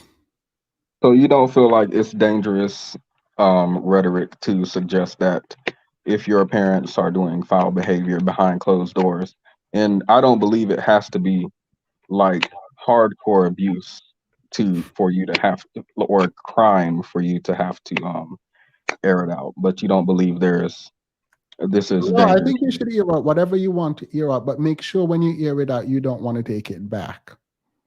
Do you think he's going to go back? I don't know, but I'm saying make sure you don't want to take it back. This seems like behavior of a person who's not about to go back to that family. I feel like the bridge was burned before he even did that. All right. I'm just saying, make sure you don't want to go back, stand in it, and I'm here for it. If in the next year and a half Romeo doesn't go back to his dad and make up, then period. It looks like he made his choice, and this is what he wanted to do. I will personally bet a year's worth of my salary that will not happen within the next year. I think they'll reconcile, especially because Romeo has a small child himself. I think those things usually bring families back together. So I do think that they'll reconcile at some point. You said I agree with the C. airing out the dirty laundry will make them What stronger. we should be talking about, someone put it out, is toxic children who feel like they should put all their family business online. That's what we should. People talk about who Whatever raised my them mom is children. watching me thinking, no, the thing is, no, he putting all our business out there. No idea. But I feel like we should talk about toxic children. I feel like Children very children are a toxic. reflection of their Y'all go to school talking about you don't have food at home. Can I throw out a thought and you guys tell me if I'm toxic? Yeah, We already go know I ahead. am partially. I'm working on it. But okay, so is this just like part of the toxic thinking, or with the idea of like my child coming out saying something bad about me? To me, I would not like shun my child or shame them or anything. I would try to work on a relationship behind the scenes, and then if this happens repeatedly, I would see that as my child being abusive towards me. um and then I might set that boundary of like, okay, so this is how you get down. You're gonna put everything on Front Street. Yeah, I don't have that trust, but I'm not gonna like negate like our whole entire parent-child bond for the past 30 years because you had an emotional moment and did something that was reckless.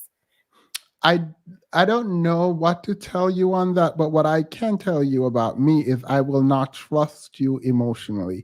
If you can have emotional outbursts and divulge secrets, what I'm not about to do is tell you secrets.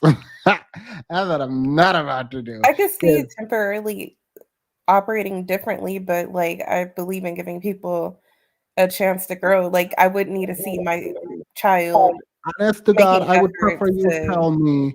I work would prefer on you tell me that I strategically put your stuff out there because I want this result when I did, and I got this result. I would prefer that, and I would trust you. If you got an emotional outburst, and in your emotional outburst you divulge information, I cannot trust you and your emotions. Absolutely not. Nope. Okay, so lack of emotional regulation doesn't necessarily have to be a permanent thing. There are certain like personality disorders and stuff like that where like you're gonna repeatedly have the same behavior, and like whether or not that's within their control is up to a professional to explain. But then there's also like other situations where maybe somebody doesn't have the emotional regulation tools, like say the person deals with some sort of like extreme like anxiety or depression or something like that, something that's treatable, or something that you could work through with therapy over time, right? Wait. So Someone said, wait. Someone said, conceal, don't feel. That's toxic. No, failure conceal, is. don't feel. I don't understand. How am I being misinterpreted? Like someone said, especially as a man, y'all forget Themis is male identified, knows what a man is. Y'all forget Themis is male identified. Period. I mean, I am a man. I think they do be forgetting because that's what I'm uh, saying right now, friend. I'm just kidding. I said they do wait, be forgetting. but does it feel like I'm telling people to conceal their emotion or not to put it out in a toxic way? I don't see Like it there as is a way. harshly. Huh? You're very much giving like church mom, don't embarrass me. Yes. Oh no! Like Don't embarrass me. I mean, don't embarrass me.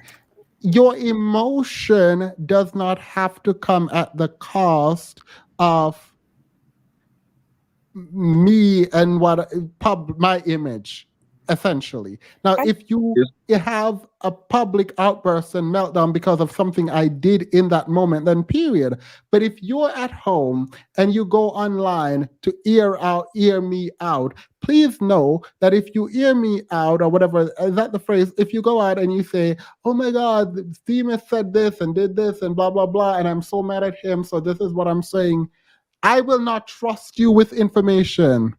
Yeah, like it's kind of like, okay, for instance, this is an extreme example. Say your kid has a drug problem, right? And during like one of their benders, they go on an emotional rant and air everything out to, I don't know, your whole Facebook group, or if you're famous, the whole world. Like, are you gonna tell your kid, "Oh, I can't ever trust you," and just like lead them to their own devices? Or are you gonna be like, "Let's get you in rehab and talk through like what's going on here"? Oh, no, wait. No, I'm not going to disregard my child. I'm going to take care of my child. Yeah, Okay, he's because going to it feels rehab. kind She's of going to rehab. like, I'm going to take care of my child. What I mean by that is I am not about to give you any more no, I information. get that. But when they get out of rehab and they're operating differently, and you've seen them operating differently for a while, are you just never going to trust them Still not again? going to give them any information. Not even like moderately, like You we have one reintroduce our time to trust. ear out my business. One time and one time only. I feel My that, grandmother but told me this before she passed. She said, if someone stab you in the back, it's because you turn your back to that person. It is a toxic idea, but it stuck with me to this very day. And I promise you, I've never lived that down. I never feel bad when people do bad things to me. When people do bad things, I'm you like, take oh, okay, note. cool. Got it. No, like, I mean, got it. Like, because what I'm not about to do is sit here and pretend like you didn't just do this to me and then I'm giving you more information to do it to me again. No, you have one time and one time only. I promise you that much. I agree with that. I agree that you don't allow people the opportunity to harm you more than once. But I will say, going back to this conversation about Romeo, he said that he tried to talk to his father about this. So if you've tried to talk to somebody, you've tried to pull them to the side privately and say, hey, here's how you've harmed me. And they've refused to acknowledge it. They refuse to accept it. They refuse to apologize. Then maybe it's time for your ass to be dragged publicly. I Yeah, agree. well, I agree with that, but also note that his dad said he's been trying to reach out to Romeo, and Romeo. They're both saying that they've been trying to reach out to each other. I didn't hear that from Romeo. I actually only heard it from his dad. But if Romeo said that, they both said it. That's a lack of grace, Themis. I think you guys misunderstand grace and intelligence. Okay, so I think I'm graceful to you because I can promise you I can love you even more than I did initially after you've done me harm. I can love, but I am not giving you the opportunity, at least not knowingly, to do the same thing to me that you did in the past. I know that's terrible. Forgive, I won't forget. And that's the part of Christianity so that I'm working on. I'm trying to forgive and forget, but the forgetting part is not a part of my DNA. I'm really over here like, am I toxic? Because I'm not gonna let you do it. Like I definitely have a 3 strike rule, but like I'll give you 2. Like I'll give you 2 if you put work in between 1 and 2.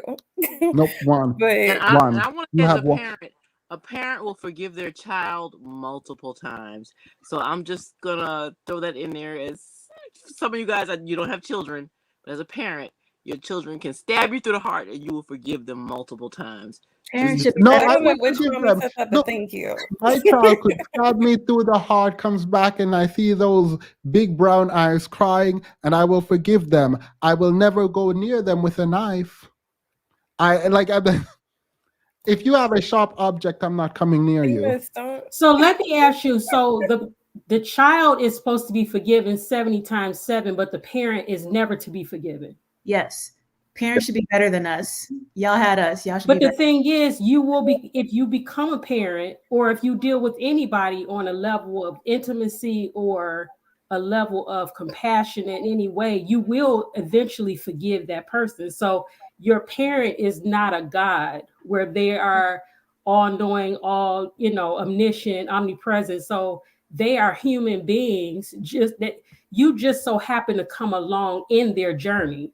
It was a person, they were person before and after, and you was just in the middle of their journey. So it's not like, they Wait, don't deserve the And I same wonder compassion. if you're actually someone who has a child that's saying that. Do you have a child that's saying that? I don't, but I would say I do agree with you that parents are not infallible, but during your infancy, during your adolescence, up until adulthood, your parents are like a God. That's why the job of parenting is so important.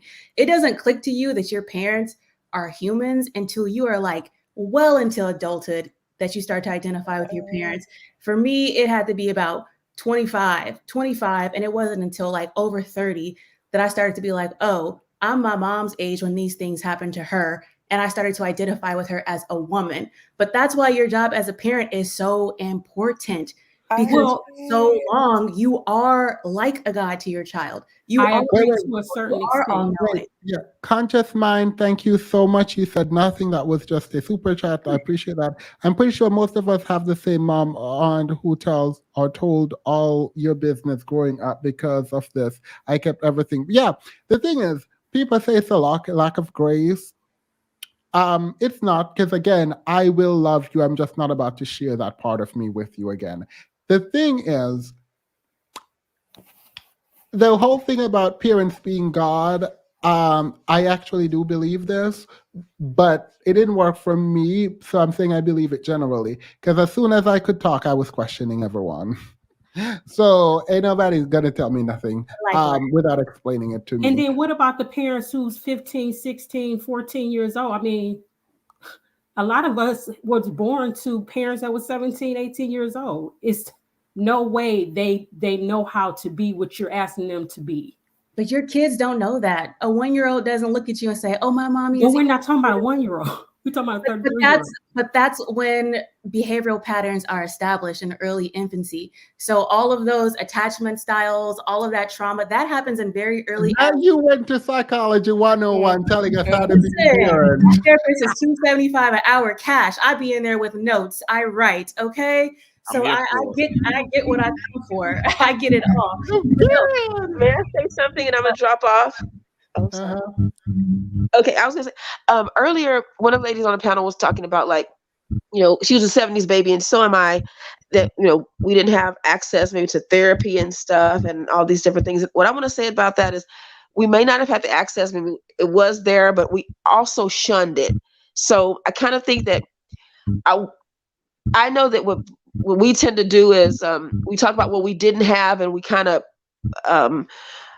I guess I don't know, there's almost a glorification of the fact that, well, we turned out fine and we didn't, people were, I remember people talking about how they would get whoopings and stuff and it was really abuse, but people would say, well, we turned out fine. And, a lot of Black people used to brag about how they were, punished.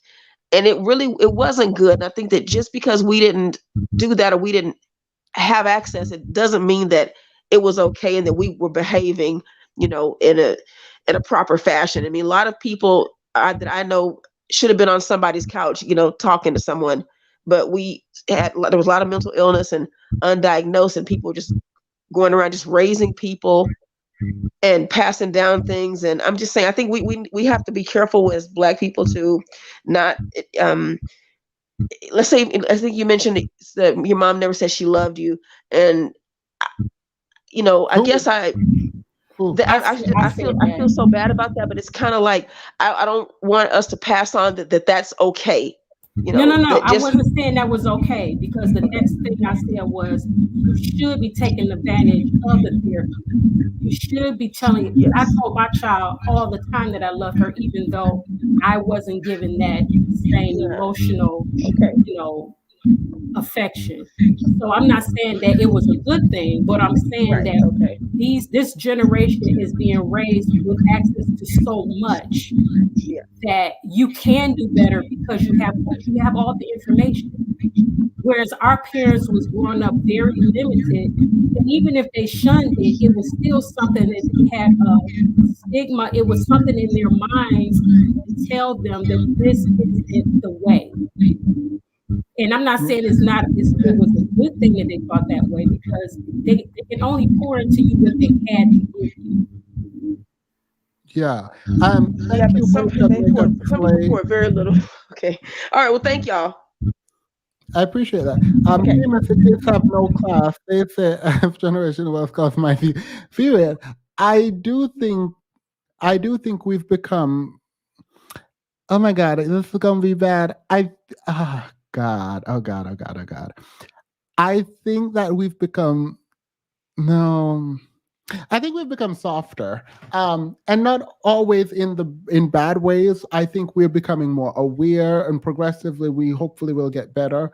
But I think we demand so much to be right, um, that it's strange to me. Let me end now, and y'all are gonna be real mad. Oh. Y'all gonna be real mad right now when I come back. Give me 2 seconds. Let's do it.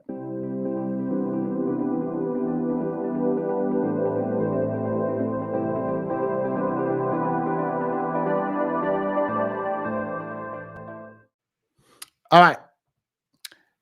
That's super toxic female. Oh, that's the Jamaican coming out of you. No, that's the Jamaican coming out of me. It is the Jamaican coming out of me. And here's the more Jamaican coming out of me right now. When these men come online dragging their mothers, I am the first one to drag them back. You know why? Because the mother did the best she could with what she had, not having anyone there. And so it's very strange to me where a dad stayed and tried, obviously didn't do well, because maybe if he did well, the person wouldn't be there. But it's strange to me that we cannot see, it's not the same thing. Obviously, it's not the same thing because we're thinking about a single mother versus a Master P.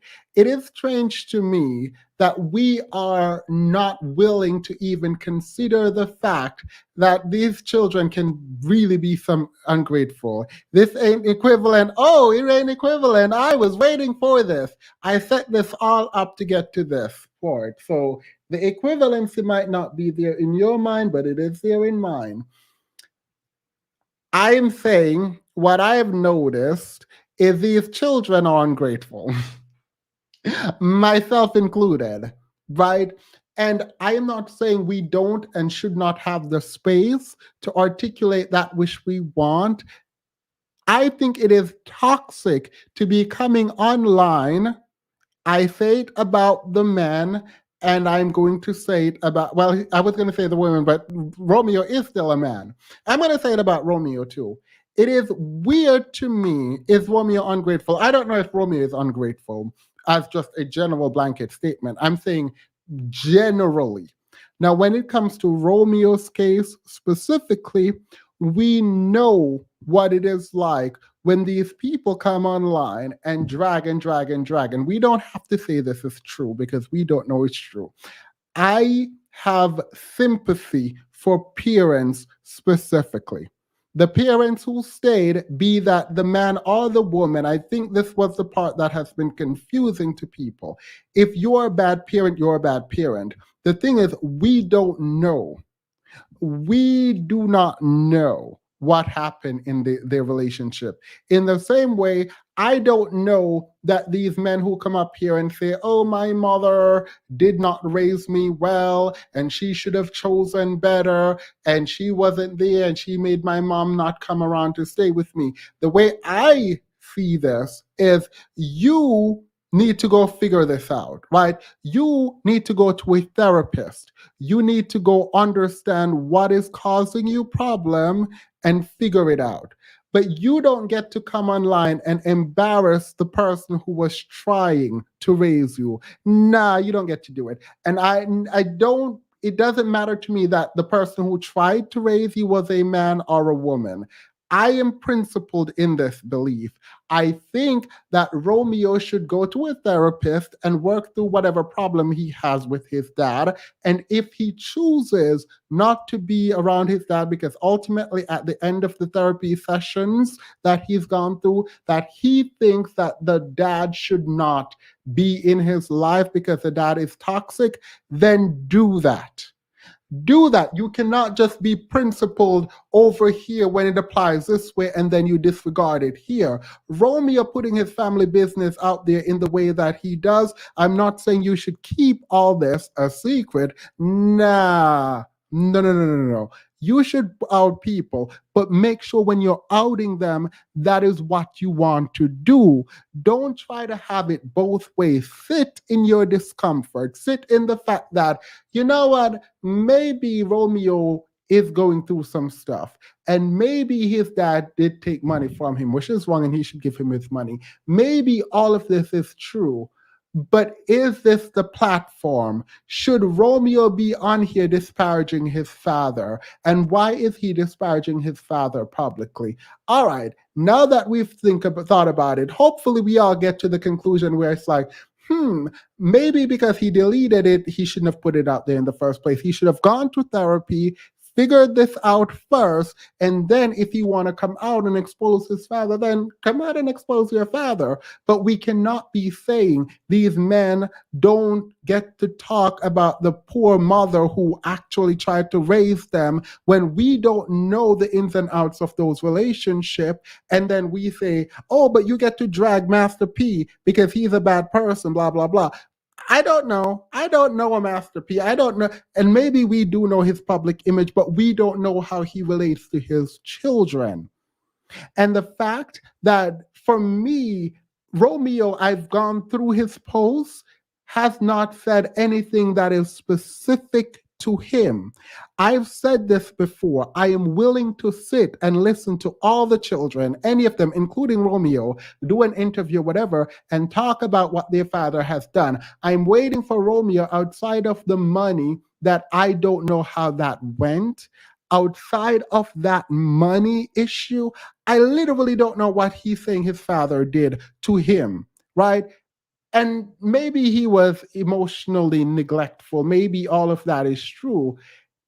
I promise you, the single mother raising the child is emotionally neglectful, but it's not emotionally neglect in the way that she's intentionally not giving love to the child. It's literally she is working to provide for the child. So you are going to have to deal with that and work through it. Unfortunately, it's wrong, but that's what it is. In the same way, he's trying to make money and put on this image or whatever he's doing to create wealth for his family. We can argue all day about whether or not this is right or wrong. I'm going to say emotional neglect generally is wrong, but I'm not willing to sit here and justify Romeo coming online, dragging his father. I'm not about to do that because I don't do that to any child. I don't, a grown man come up here talking about, oh my God, my mom, blah, blah. No, I'm not about to sit here and listen to you. No, unless you're willing to bring your mom on and me and your mom can talk, you are going to get dragged. So I'm not about to sit here because Romeo is talking about his dad and pretend like what Romeo is saying is facts. No, I don't know. I don't know what you're talking about, Romeo. I don't know. In the same way that I don't know what these men are talking about when they're talking about their mother, I don't know what you're talking about when you're talking about your father. Absolutely not. I don't. I am not about to sit here and drag the parent who stayed and tried, because what I see from the outside is the parent trying. Now, when you bring some receipts and some facts, then period, we can redo this live stream and I can say, oh, I was wrong, Romeo was right. Here he said his dad neglected him and this is why and this is what happened.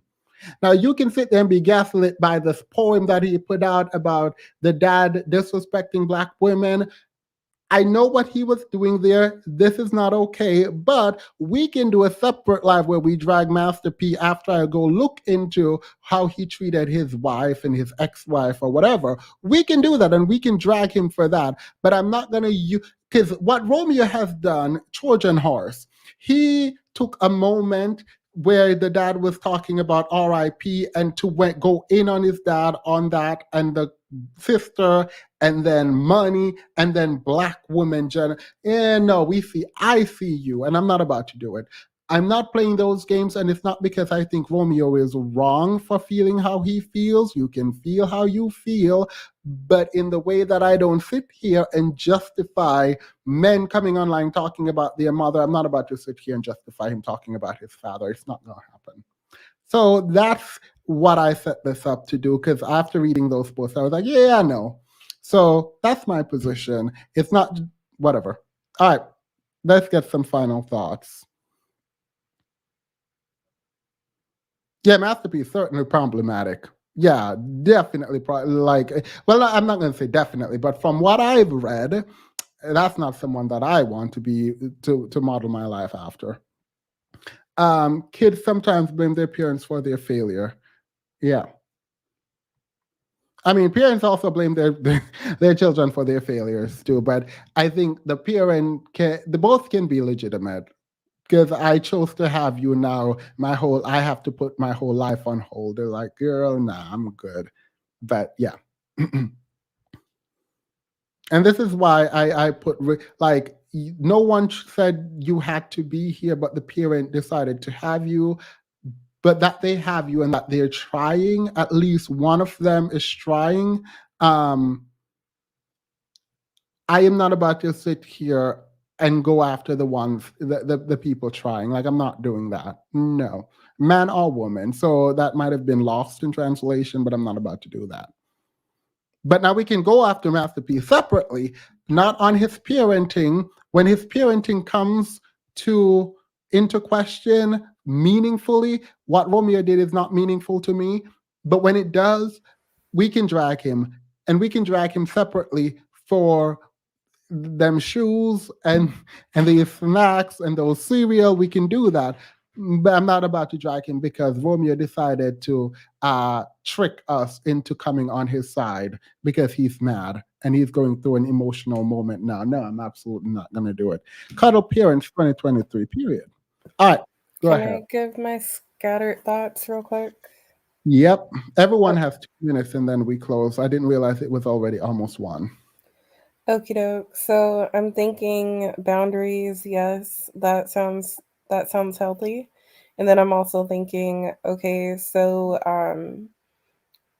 if we don't give people the opportunity to grow and to become better, and to have chances in relationships, then it's kind of it's affecting the quality of the relationship, because why am I going to work towards a relationship in which someone's never going to trust me the way they trusted me before? To me, I'm going to scrap that relationship and move on.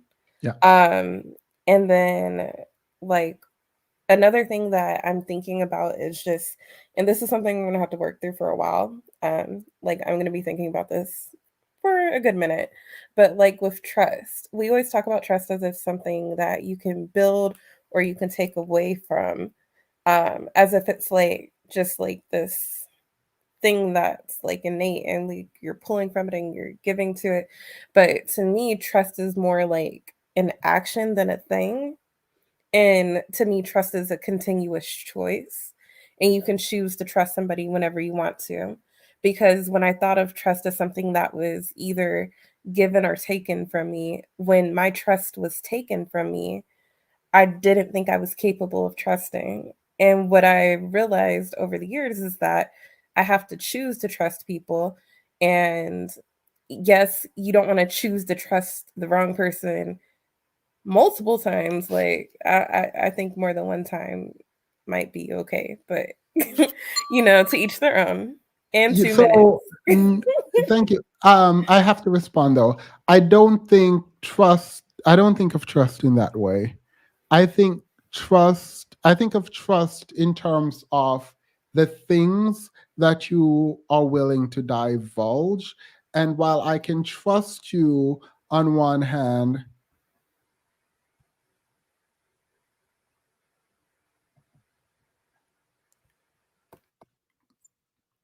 I am 2 seconds away from saying block. This person should be blocked. So instead of saying you should be blocked beach wave, I'm going to politely ask you to leave.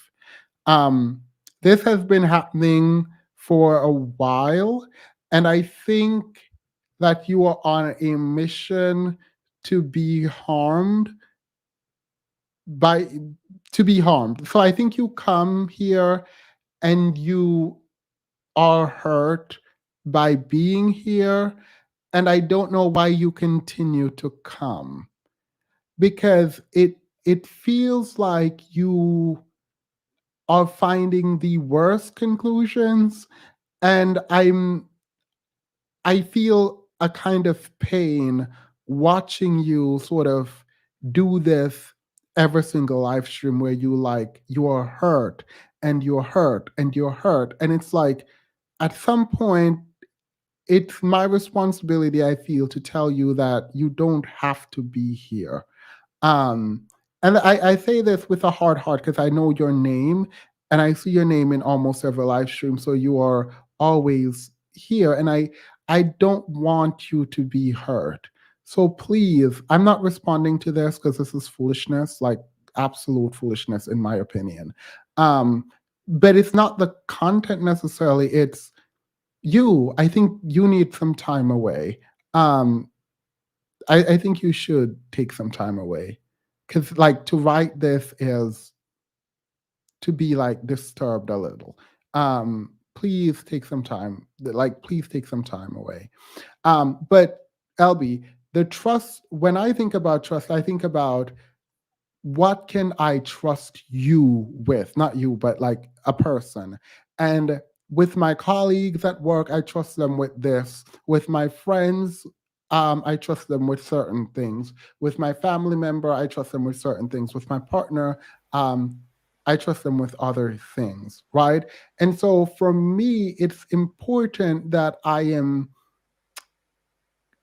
considering past actions in terms of that which I'm willing to divulge. So I can love you even more than I did before while not trusting you with certain things because of how you might react with that thing. So I definitely understand that and operated from that space for a long time, but I have got feedback from therapists saying that it's not the healthiest approach.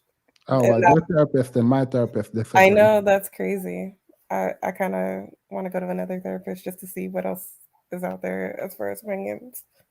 Yeah, because because you love someone or you trust someone doesn't mean you divulge all the information to them. There are things that you're going to trust certain people with, and then there are things that you're gonna not trust certain people with.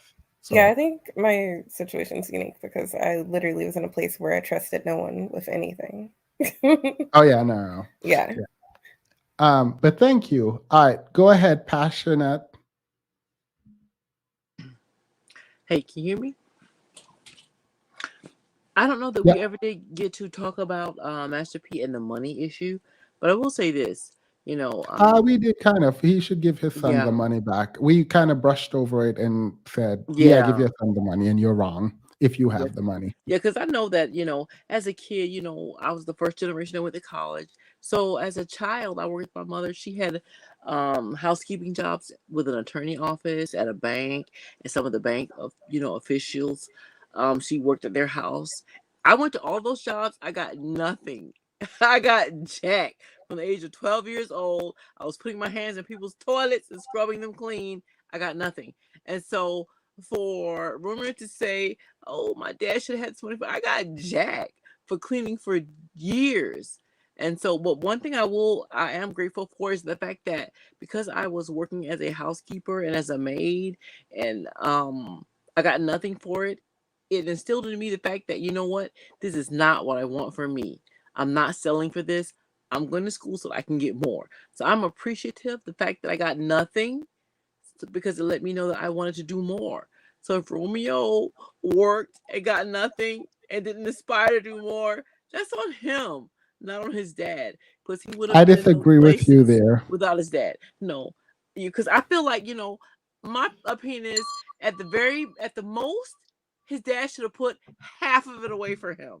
Put half of it for your kid, and because the thing is that he wouldn't have had that job without his dad. So Yeah, his well, dad needs some pay too, as an agent or something, you know. I But appreciate that, but mhm, I disagree with you. If mhm. he worked and he earned that money, even when he can't act or rap, if he earned that money, it's his. Um, and even though the labor law only requires a certain percentage depending on the state that you're in, no, that's his money. But that And no, I respect that, and I respect that, because people are going to disagree. But because I got Jack my entire childhood for cleaning up for all those people for years, I got Jack, and so and that's okay. But it let me know that this is not what I want to do for me, and so I decided that I was going to get an education. I was going to make sure my kids got an education, and so that's something that we went forward through from there. And so I can't complain about that. And so that's why I kind of want grace for both. I want grace for yeah, him, well, I grace mean, for his son, I hope that's not what. Well, the time ends, but I hope that's not Right. why you have grades for both. Because I mean, you just said it, but that you didn't get paid doesn't mean you shouldn't have gotten paid. So, no. I can't disagree, because I Yeah. do have some resentment, low key, that I didn't get paid for all that work. I have some low key resentment for that, so I Yeah. can't blame him for that. But the thing is that, and the thing about the people who were saying, "Oh, the kids didn't ask to be here," you cannot behave as if the gift of life is not a gift. That is a gift. Life is Well, so well, good and we're it's gonna so find sweet. out. Friday we have a debate about children and having children certain times. So we'll see about the gift of life on Friday. But let's thank you so much, passionate Bliss. LB also. Oh, I think the next person is Aaron, and then KP. Right. Can you guys still hear me? Yep. All right. So I'll say this. I think that not just with Romeo and Master P, but there needs to be healing with Black parents and Black children in our community as a whole when it comes to parenting. Um, I'll bring up, and the reason I'll bring this up is because I feel that it's relevant. There's an OBGYN who has a YouTube video on YouTube. She has a YouTube channel, and she brought up how she's delivered hundreds of babies, and then came time for her to have her children, and she had twins, and she at first didn't feel a connection with them whatsoever. Um, and it dawned on her, and that's why she made the video and she loves her babies. Like, that's neither here nor there, and they've grown up to be toddlers. But she said she had to realize that they are an extension of her, but she just birthed two humans with individual traits and personalities that are going to grow up to be, who they grow up to be. And she had to learn her babies essentially. And to me, that stuck out to me because I feel as though, as Black parents and as parents in general, I feel like they definitely need to learn and understand their children, understand that you're not going to be the perfect parent, but these are still people that you need to get to know, personality wise. And, there's so many, speaking to people that I've spoken to and mentored, there's so many children that have grown to adults that will tell you, my parents just didn't understand me. They didn't want to understand me.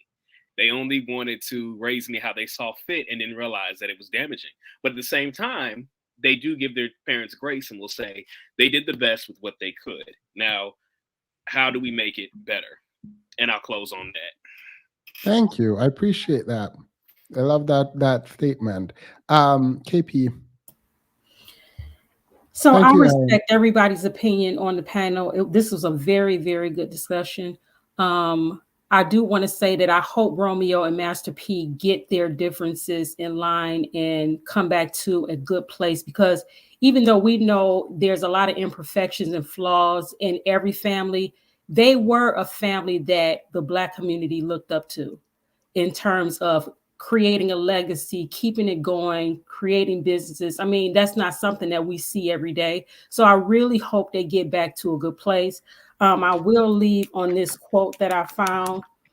And it says, "You are born looking like your parents, but when you die, you look like your decisions." And so I think at the end of the day, Romeo made a decision to blast his father on the internet publicly, and his father responded. From this point forward, I hope Romeo realized that, even if he feels like his father didn't do the best job, nobody wants to be publicly humiliated. Nobody. Not a girlfriend, not a father, mother, sister, brother. So I hope he handles things in a more mature way and handle things the way he will want to be treated, because I really don't believe anybody wants to be publicly humiliated. But great panel. Love talking to you guys. Have a great night. Thank you. Have a good night. People say we should look up Master P. I did. Not a great, in my opinion, not a great person. All right. So the two last people. I think you both agree. So we can do anyone. It's fine. Prince Betty. Go ahead, Natural. I'm not a closer. I feel like Prince Petty should close the show. Well, first of all, I'll say thank you for having me up here. I've listened for a long time, and this felt like talking amongst old friends. So I appreciate that. Aaron kind of took the words out of my mouth, and I'll just give a personal testimony as an adult who has had to call out parental dysfunction. There is another side of it. You said earlier, Themis, parents are doing the best that they can, and intention matters maybe more than impact. And I think that the parents who truly were doing the best they can, their response when you call out some ways that they have failed them is to say, I didn't know. And what can we do to move forward? How can we have a better relationship? And that I feel lucky that my parents did not have hardened hearts and just said, be grateful I brought you into this world and fed you and put you through school. They said, I want to have a better relationship. So what can we do to move forward? So I'll leave you all with that message of hope for all of the children, adult children, us 30 and plus children, and the parents in the chat. So I'll see y'all on Friday. Wait, 1 second. So you said it would be better if Master P had said, I heard you, I hope you are better, kind of thing, and I wish we could talk. Like you, he did say that though. But you know what? I can only speculate, right? Because we are outsiders. I think if he would have had that approach in private, I don't think this ever would have become a public conversation. I don't think those conversations happened in private, just based off of the behavior. I don't know what happens in private. Right. But I can't wait to see Themis during the infant and toddler. Now I'm getting a nanny. I want. Look, I'm not having a child unless I can afford it, because absolutely not. Them children will have you tired. Thank you so much, Miss Natural. I did appreciate. I'm glad you decided to come up tonight. Other people too, LB, I think Petty, people who disagreed with me, I'm glad you guys came up, because it allowed for more perspective. And I do like this. You guys should disagree with me more often and come up and be kind, as opposed to be angry and dragging me. But I appreciate it. See, if you don't want them children, I want them children, but I want to be a rich parent. I want to be able to say, okay, the child is crying. Can someone come take it? Go ahead, Prince Petty. I'm kidding. I wanna hug my child. No, I don't like crying kids. I do not like crying kids. Go ahead, Petty. After your monologue, actually sat back and thought about it a little. What you said about the men who come online and speak about their moms, and after reflecting for a little bit, I decided I still feel the exact same. I'm not about to I compare knew anything. you were gonna say that. I knew you were gonna say that. I wasn't even looking for you to say, "Oh, I think I changed." Yeah, I'm not going to but compare an I know individual what that means is that you changed your opinion. That's what that means. rich male compared to a demographic of single mothers who are usually poor. I think are very different things that can't be conflated. Although I do No, think, because people will come up here and like, there are mothers who are neglecting their children. I'm like, yeah, I know because they have to work. yeah, but my thing is I don't think that's necessarily bad. If you have a You don't neglectful. think child neglect is bad? No, no, I don't think it's bad to voice your neglectful parent, regardless of their gender, online. So you are okay with men dragging women for being terrible mothers? If it's for a legitimate reason, yeah. I just don't think it's So usually for a neglecting them legitimate. because they had to work. I just yeah, well, like I was going to say, I just don't think it's usually a legitimate reason when the men come up to drag their So mom. you don't. So when they say my mom neglected me because she had to work, you don't think that's legitimate? You don't think they have legitimate concerns? I've never heard a man say that. No, but if they did, you don't think they would? I think that's legitimate, yeah. Well, I don't. I don't think you need to tell me that. You need to tell your therapist. Well, I guess we'll see at the debate then whether or not that's legitimate. But I do think intention matters when you're parenting, when you're thinking about your parents' like interaction with you. But what matters more is results, Themis. I would disown my parents if I ever caught them looking like this out here. No, Looking like what? Sorry. like Master P out here. No, and then like I don't understand the What gift does of life. Master P look like? I don't understand. Master P looking like a bad parent because I believe Romeo. What did you believe about Romeo? He's the child. Master P is the parent. I'm a side with the child. You keep saying that without giving any reason why you're siding with the child. I believe children generally. Ew, I do too. That what's his name? Kevin Samuel says don't believe children, but he was talking about a whole different thing. He's still a child at mine. The psychologist came up and told us that you develop your mind at 3 years old. This man is clearly stuck in his 3-year-old mind. So you believe we should treat grown men like children? Um, no, just this one individual. So we should treat Romeo like why? Why him and not every other man? This one is particular in that his father is rich and has resources and such to be a good parent, but is not. So you think men generally who are rich and have resources are good parents? No, the opposite. So why Well, only no, give well, it? I don't think that they're Why bad. give the exemption only to Romeo, not all the men with rich parents? Oh yeah, yeah, yeah. The men with rich parents, yeah. All right. So all of these men, we should believe them, and their parents were bad. Yes, generally for men with rich two-parent households. All right. So that's your argument, and you're sticking by it. That is my belief. It does not have to make sense. It is there in my mind. Me and my therapist can talk about it, but I won't discuss it here. All right. So we should believe children of. We should not believe children, but we should believe children of rich parents because they have money. We should believe children generally. We should only believe children who are adults when they have rich parents. All right. So grown people, we should believe them when they talk about their parents. What if they become parents? Then we should no longer believe them All over right. their So child. That is, Romeo is a it's a parent. hierarchy. All right. Romeo is a parent. Has his child come out and said disparaging thing about him? No, you never said that. You never qualified it. You said we That is stopped that is what believing. I said. That's what I just Nope, added. nope. That's not what you said. You I said added that, and then you interrupted me to say that Romeo was a parent. So Romeo is a parent. Now you're saying because Romeo is a parent, we should believe. We should not believe him only when his child come out. We should believe his child over him.